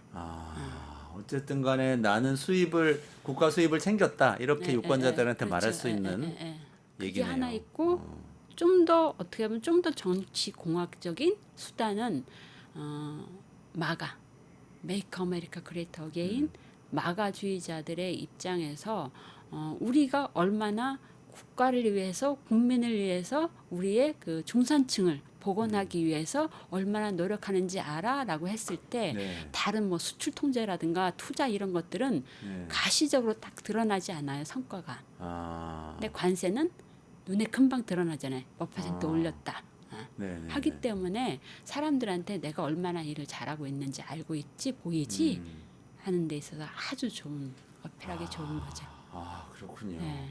목적이 분명한 것 같은데 그러면 이것들을 만약에 전제로 한다면 우리나라 관세 협상을 할 때 어떻게 해야 될까요? 뭔가 그러면 우리 거를 뭘 내주면서 뭔가 얻어와야 된다 이렇게 나가야 되나요? 아니면 막 저는 이제 그 부분에 있어서 우리가 조금 두 가지 측면을 같이 봐야 된다고 생각해요. 그러니까 당장의 관세 전쟁을 어떻게 대응할 것인가만 보면은 안 되고 그거 자체는 물론 중요하지만 좀 더 장기적인 관점에서 좀 더 전략적인 관점에서 트럼프로 상징되는 전혀 새로운 시대가 왔는데 그 시대에 어떻게 대응해야 돼? 라는 큰 맥락에서의 그림을 갖고 그 일환으로 관세 전쟁에 좀 대응하는 것이 필요하지 않을까라고 생각을 합니다. 그게 교수님께서 계속 말씀하시는 경제 안보 전략입니까? 경제 안보. 일단 경제 안보 전략이 약간 생소하신 그렇죠. 분들도 많을 것 같은데요. 어떤 경제 안보 전략이 경제에 관련된 것도 하고 안보에 관련된 것도 하는 게 아닌 거거든요. 아까 말씀드린 것처럼 처음 그 원조는 경제 책략이라 사실 한국에서 정확한 그 번역어가 없어요. 이코노미 스테이트 크래프트를 일본에서는 그래서 그냥 가타카나로 그대로 쓰는데 그만큼 생소할 수밖에 없는 게 한국은 아직 어떤 근대적인 개념에서 스테이트 국가라고 하는 개념이 아직 우리한테 좀 장착이 안 돼 있어요. 그런가요? 그렇죠. 국가. 근데 미국에서는 스테이트 크래프트라는 말이 국가가 행하는 어떤 경세재민, 책략, 방략, 저는 방략이 오히려 더 가깝다라는 느낌이 드는데 그래서 국가가 원하는 그 모든 것을 외교적인, 안보적인, 군사적인, 경제적인 목표를 달성하기 위해서 경제라는 수단을 끌어오는 거예요. 그게 경제 책략 내지는 경제 방략이다. 그런데 그것이 일본을 거쳐가면서 물론 경제안보란 말이 미국에도 있었어요. 그러나 지금 우리가 쓰는 그런 맥락에서의 경제안보라는 개념을 좀 더 구체화시킨 것은 일본이에요. 근데 일본이 말하는 경제안보는 뭐냐면은 이런 거예요. 우리가 강대국이 우리를 때릴 것 같아. 다치지 않으려면 우리가 뭐를 방어해야 되지? 기본적으로 수동적 방어적인 개념이에요. 그래서 공급망 우리 이거 자칫 잘못하면은 중국에서 때릴 것 같아. 다른 미국에서 때릴 것 같아. 그걸 어떻게 막지?라고 하는 개념이 경제안보 개념이에요. 경제적인 분야에서 우리 안보가 문제되지 않게끔 경제를 잘해서 안보도 튼튼하게 하자라는 게 경제안보 개념이에요. 그 일본에서는 그렇게 사용하고 쓰는데 있다. 그게 거의 한국으로 오면서 일본에서 쓰는 그 개념을 어떤 의미에서는 좀 무비판적으로 쓰고 있다라고 저는 봐요. 그게 맞는 겁니까? 저는 그렇지 않다라고 봐요. 왜냐하면은 단적으로 지금 미국이 하고 있는 거는 경제 안보가 아니죠. 일본식 정의에 따르면 그렇죠. 아니요. 그러니까 지금 미국이 하고 있는 미국이 휘두르는 관세 전쟁은 과연 경제 안보의 맥락일까요? 경제 책략의 맥락일까요? 그렇게 방어적인 것과 그렇죠. 전략적이면 예, 나누어 예, 볼 예. 때. 근데 사실 경제 책략은 강대국만이 구사할 수 있는 거예요. 아, 미국 같은 강대국만이. 그러네요. 그러나 그러면은 우리는 그냥 수동적으로 우리가 막을 수 있는 것만 막고 끝내자라고 할 수 있는 그런 시대인가 지금 그렇지 않다라는 거예요. 미국이란 나라 그리고 중국이란 나라 내지는 어떤 나라든 우리한테 과하게 우리의 어떤 국익을 침해하는 어떤 행위를 우리한테 강요한다라고 했을 때 우리는 그것만 막으면 돼. 라는 차원이 아니라 필요에 따라서는 우리도 우리 스스로 할 수 있는 것이 있으면은 주도적으로 우리한테 유리한 방향으로 환경을 대내외적으로 만들어 나갈 필요가 있다라는 거죠. 아니 교수님께서 우리가 국가 개념이 이렇게 확립이 안 돼 있다 그리고 국가의 어떤 그 책략에 대한 개념이 없다고 말씀하셨을 때 잘 감이 안 왔었는데 솔직히 근데 지금 말씀 드리니까 조금 이렇게 느낌이 오는 게 기업이라고 생각을 하면 예를 들어서 기업은 이익을 많이 내 가지고 주주들을 만족시켜야 되는 어떤 정확한 목적이 있잖아요. 그렇죠. 그걸 하기 위해서 어떤 때는 광고를 많이 하고 어떤 때는 투자하고 어떤 때는 비용 절감하고 이런 걸 한단 말이죠. 이런 거에 가깝습니까? 국가가 주체가 돼 가지고 목적을 설정한 다음에 그랬을 때 이제 그 민간 기업이 추구하는 사익과 국가가 추구하는 국익은 다르겠죠. 네네. 그러나 때로는 아주 철학적으로 사실 어려운 얘기인데 저는 민익이란 말을 쓰고 싶어요. 때로는 국가의 이익이 네. 실체가 모호하거나 결국은 소수 기업의 이익을 국가의 이익으로 포장할 때도 있어요. 네. 내지는 관료의 이익일 때도 있고 그러면 그것이 곧 시민의 이익, 국민의 이익과 같은 것이냐라는 질문을 던질 필요가 있죠. 네. 그런 차원에서 우리가 쉽게 써온 국익이 과연 뭔지 다시 한번 좀 우리는 이제부터는 좀 고민이 필요하고 일본이 얘기하는 그 경제 안보 전략이라 하는 것을 뭐 우리도 말은 경제 안보 전략이라고 얘기할 수 있을지 모르지만 내용적으로는 그렇게 수동적으로 방어적으로만 하기에는 힘든 격변기에 우리가 쓸 수 있는 수단은 최대한 강구하고 스스로 만들어내는 좀 더 주도적이고 능동적인 어떤 그 태도, 전략, 정책이 필요하지 않나라는 생각인 거죠. 그러면 말씀하신 그 우리나라의 경제 안보 전략, 우리나라의 경제 책략이 그럼 목표는 국익이라야 된다고 말씀을 하신 거잖아요. 민익, 국익. 그게 뭐가 돼야 될까요? 저는 이렇게 접근을 해요. 그것을 얘기하려면은 우리가 도대체 누구야? 네. 대한민국의 정체성은 무엇인가에서부터 한번 좀 출발해 볼 필요가 있지 않을까. 저는 그걸 이제 일종의 경영학에서 많이 쓰는 스왓 기법 있잖아요. 네네네. 강점, 약점, 네. 기회 요인, 위험 요인 이렇게 구분해 봤을 때 한국이란 나라는 어떤 나라인가? 한국의 강점은 뭘까요? 가장 중요한 그러니까 한국이란 나라의 정체성을 얘기한다는 건 참 어려운 얘기예요. 근데 적어도 경제와 안보와 연관된 부분에 좀 포커스를 맞춰서 얘기를 한다 했을 때 한국이란 나라의 가장 중요한 정체성은 저는 제조 혁신 강국이라는 거. 네. 그다음에 수출 강국이라고 하는 거.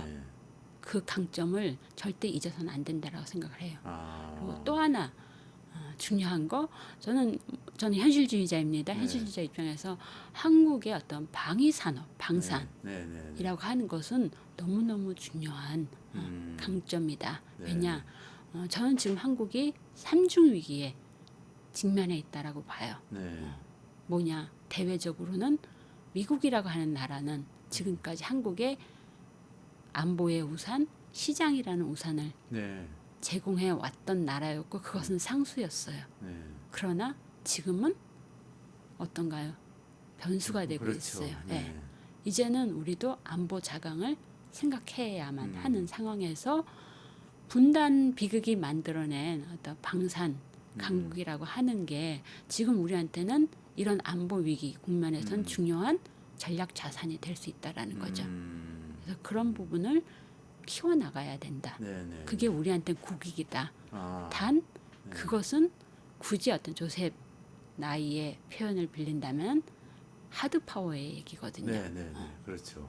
그러나 우리가 이번에 겪은 어떤 내란, 계엄을 통해서 겪은 심각한 그 정치 위기, 네. 헌정 민주주의 위기라고 하는 것은 우리가 지금은 어떤 의미에서 미국보다도 훨씬 민주주의가 앞서 나갔다고 말할 수도 있는 그런 상황이잖아요. 네, 그렇죠. 한국이 민주주의의 회복력을 제대로 보여주지 않는다면 이 나라는 아무리 하드 파워가 강해도 선진국이 될 수 없다라고 봐요.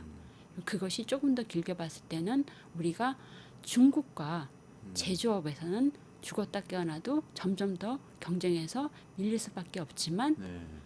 그럼에도 불구하고 한국이 중국과 경쟁할 수 있는, 특히 글로벌 사우스 같은 데서 경쟁할 수 있는 그 힘은 어디서 나오느냐?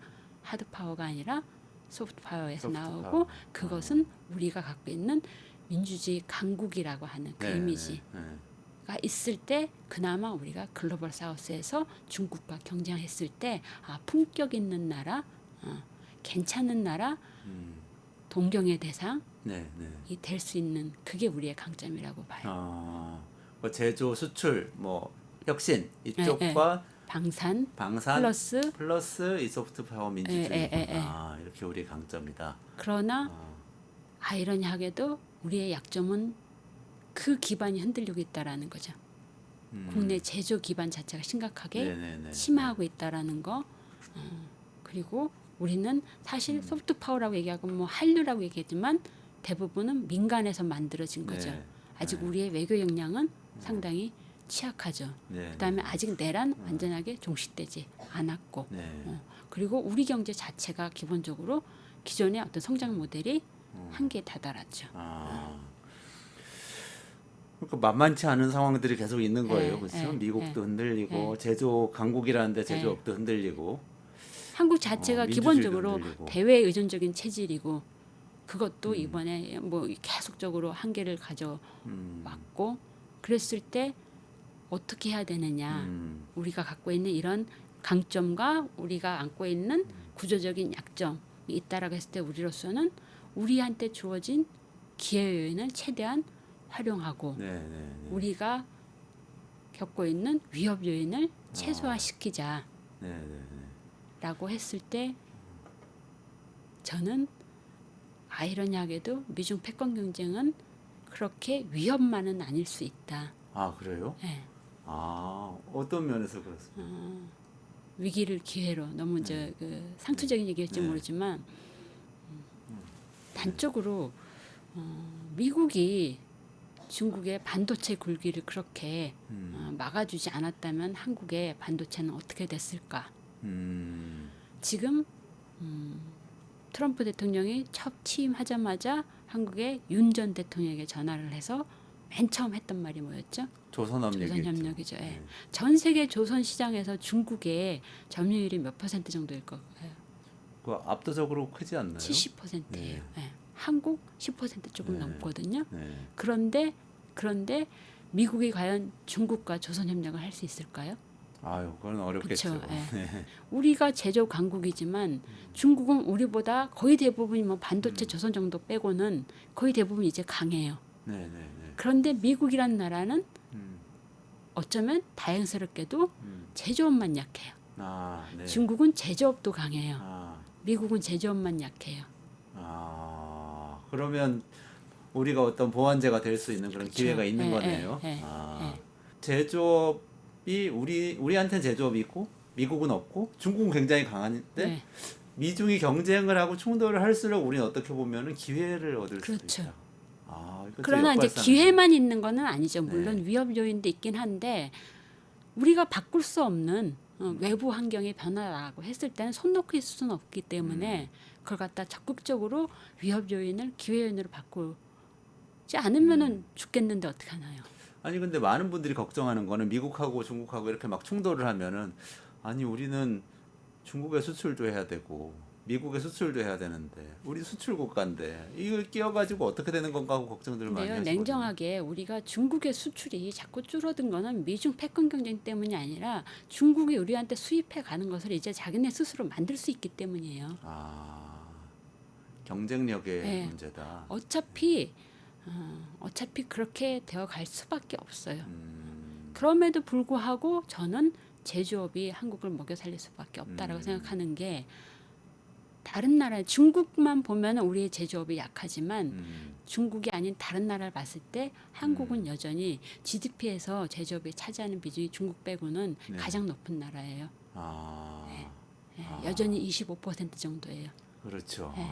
우리가 독일보다도 훨씬 높죠. 높죠. 예. 일본보다도 예, 일본보다 좀 높아요. 일본이 한 20%, 우리가 한 26% 정도인데 단 전 세계 제조업 생산에서 저만한 비중은 그렇게 높지는 않아요. 한 2.6% 정도. 우리 규모가 크진 그렇죠. 않으니까. 예. 그러나 이제 우리는 아까 말씀드린 것처럼 미국은 제조업만 빼고 잘해요. 우리는 그 제조업을 잘해요. 그럼 우리로서는 미국이 잘하는 서비스 죽었다 깨어나도 미국과 경쟁 안 돼요.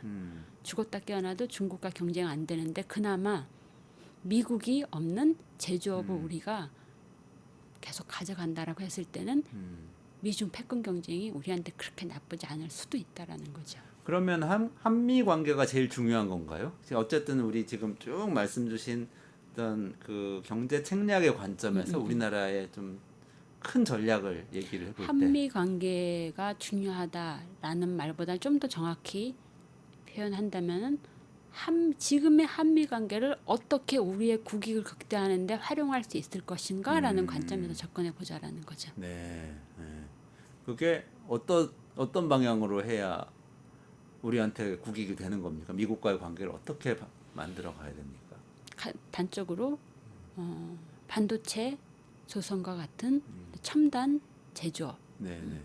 최근에 들은 재밌는 얘기는 중국이 다른 거 잘 만드는데 고무 산업 쪽은 또 여전히 잘 못한다 그러더라고요. 네, 그게 그래요? 은근히 고기술을 필요해서 아직 중국이 쫓아오지 못하고 있대요. 네. 그런 것들을 찾아내서 우리가 첨단 그러니까 모든 제조업 우리가 다 가져갈 수는 없어요. 결국은 내줘야 돼요. 그러나 첨단 제조업 서방에서 필요로 하는 그 제조업 서방에서 필요로 하지만 중국으로부터는 사가고 싶지 않은 물건들을 우리가 만들어내는 거. 그거는 어떻게 단지 미국만이 아니라 중국에서 사고 싶지 않은 물건을 만들어서 서방에 될 수 있는 중요한 제조 국가로 살아남아야 된다라는 거죠.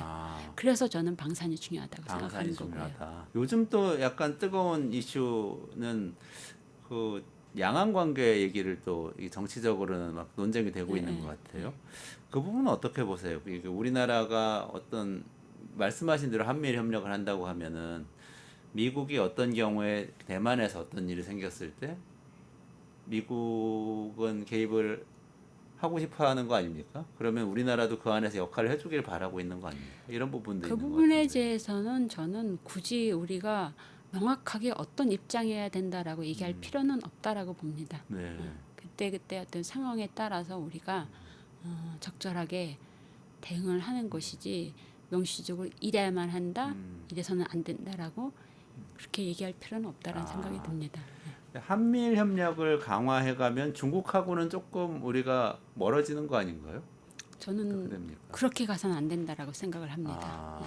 그러니까 아까 제가 말씀드린 우리의 국익은 뭐냐라고 했을 때 아까 얘기했던 어떤 안보 위기에서 우리는 벗어나야 돼요. 한국이란 나라는 지정학적 단층선에 위치해 있기 때문에 항상 안보 위기가 상수로 되어 있는데 지금은 그게 점점 더 심해지고 있는 거잖아요. 그런 상황에서 우리는 중국에 대해서도 미국에 대해서도 어떤 정권이 들어서든 우리는 중국과 협력할 수밖에 없습니다. 왜? 그것이 경제적인 단기적인 시딕이 아니라 한반도의 평화를 위해서는 우리는 중국과 러시아와 좋은 관계를 가져갈 수밖에 없다. 예컨대 우리가 러우전 이후에 러시아와의 관계를 복원하려고 한다라고 했을 때 그것이 어떻게 보면은 EU 국가들한테는 니네들 그럴 수가 있어? 라는 반응을 불러올 수가 있겠죠. 그랬을 때 우리가 하는 말은 우리는 러시아 시장이 필요해서가 아니라 우리로서는 한러 관계를 잘 만들어 가는 게 한반도의 평화에 기여하기 때문이다라는. 교수님 말씀이 이제 너무 잘 이해가 됩니다. 그러니까 우리의 어떤 상위 목적이 있고 그렇죠. 예, 예. 경제적인 그렇죠. 무역 협상이나 이런 것들은 그 상임 목적이 그렇죠. 잘 될 수 있는 네, 방향으로 그때그때 유연하게 그러니까 만들어간다. 우리한테 제가 얘기했던 아까 그 안보 위기, 삼중의 위기, 미국이 우리한테 앞으로도 영원히 안보 우산을 씌워주지 않을 수도 있다라는 것을 생각한다면 우리는 앞으로 우리 스스로 안보 자강을 이뤄 나갈 수밖에 없는 거죠. 네. 그랬을 때 그것은 단기적으로 어디 수출을 하느냐 아니냐가 아니라 우리 국민 전체의 생존이 안위가 걸린 너무너무 중요한 문제거든요. 그런 차원에서는 미국이든 러시아든 중국이든 그것을 가로막는 것에 대해서 우리는 철저하게 이거는 아니다라고 네. 말해야 된다라는 거죠. 그렇군요. 저 마지막 질문을 드려야 될 것 같은데요. 조금 구체적인 겁니다. 새로운 정부가 이제 또 들어올 거잖아요. 6월 3일 선거가 끝나면 들어오는데 좀 말씀하신 그 이코노믹 스테이트 크래프트를 좀 제대로 하려면 정부 조직은 어떤 방향으로 좀 정비가 되는 게 좋을까요? 저는 그냥 경제안보라고 그냥 얘기를 하고 싶고 편의상 그다음에 제가 말씀드린 거는 어디까지나 철저하게 제 사견입니다. 네네. 그걸 전제로 저는 경제안보는 개별 부처 차원에서 풀 수 있는 거는 아니다라고 네. 봐요. 그 부분은 사실 지금 이전 정부에서 경제안보가 없었던 것도 아니고 네. 있었는데 뭐가 문제였느냐. 개별 사업은 다 있어요. 근데 그 개별 사업을 엮어서 그러면 구체적으로 우리가 궁극적으로 추구해야 될 우리의 국익은 뭐야? 무엇이 우선순위야? 어떻게 조정해야 돼라고 하는 그 컨트롤 타워가 제대로 보이지 않았고 그래서 사업의 어떤 효과성이랄까 정책의 일관성이라는 게 보이지 않았다라는 게 저는 문제라고 보거든요. 개별 사업이 없어서가 아니라 그런 차원에서는 개별 부처를 어떻게 할 것이냐가 아니라 그거는 어쩔 수 없이 대통령실에서 컨트롤 타워 역할을 정확하게 하는 게 제일 중요하다. 단 그것이 제가 사실은 말은 이렇게 하지만 고도의 외교 역량을 필요로 하는 것들이잖아요. 때로는 전략적 모호성, 때로는 전략적 명확성 이런 것들을 잘 구사할 수 있는 그런 어떤 외교 역량이라는 게 전제가 되지 않으면은 이도저도 안 되는 거라서 그런 부분을 잘 해 나가야 되는 게 우리의 상당히 중요한 숙제지만 안 하면 죽는다라는 거죠. 그렇죠. 대통령실에 한다. 지금은 안보실 체계인데 예, 그 안에 지금 삼차장. 경제안보도 들어있는 상황이죠. 그렇죠. 현재 조직은 그 조직 체계 삼차장실이. 자체는 괜찮습니까? 저는 조금 변화는 필요하다라는 생각이 드는데 그 이상은 제가 말씀은 안 드리는 게 좋을 것 같습니다.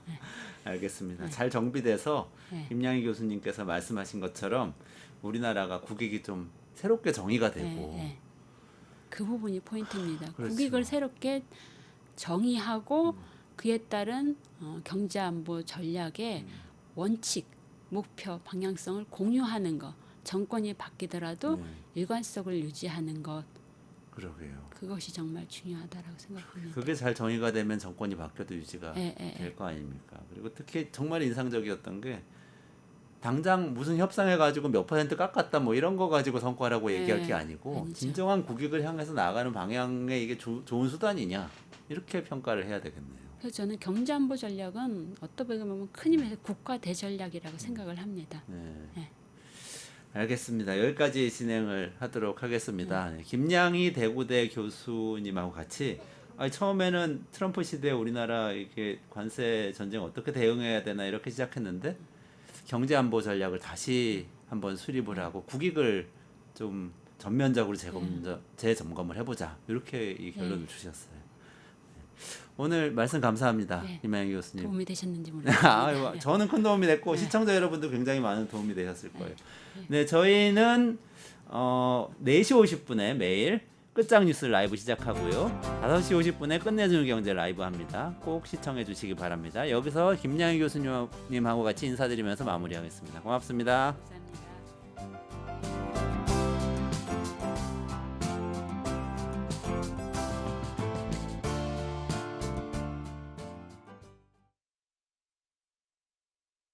뉴스토마토 K평화연구원이 12.3 내란을 막아낸 시민영웅 1000명 찾기 프로젝트를 진행합니다.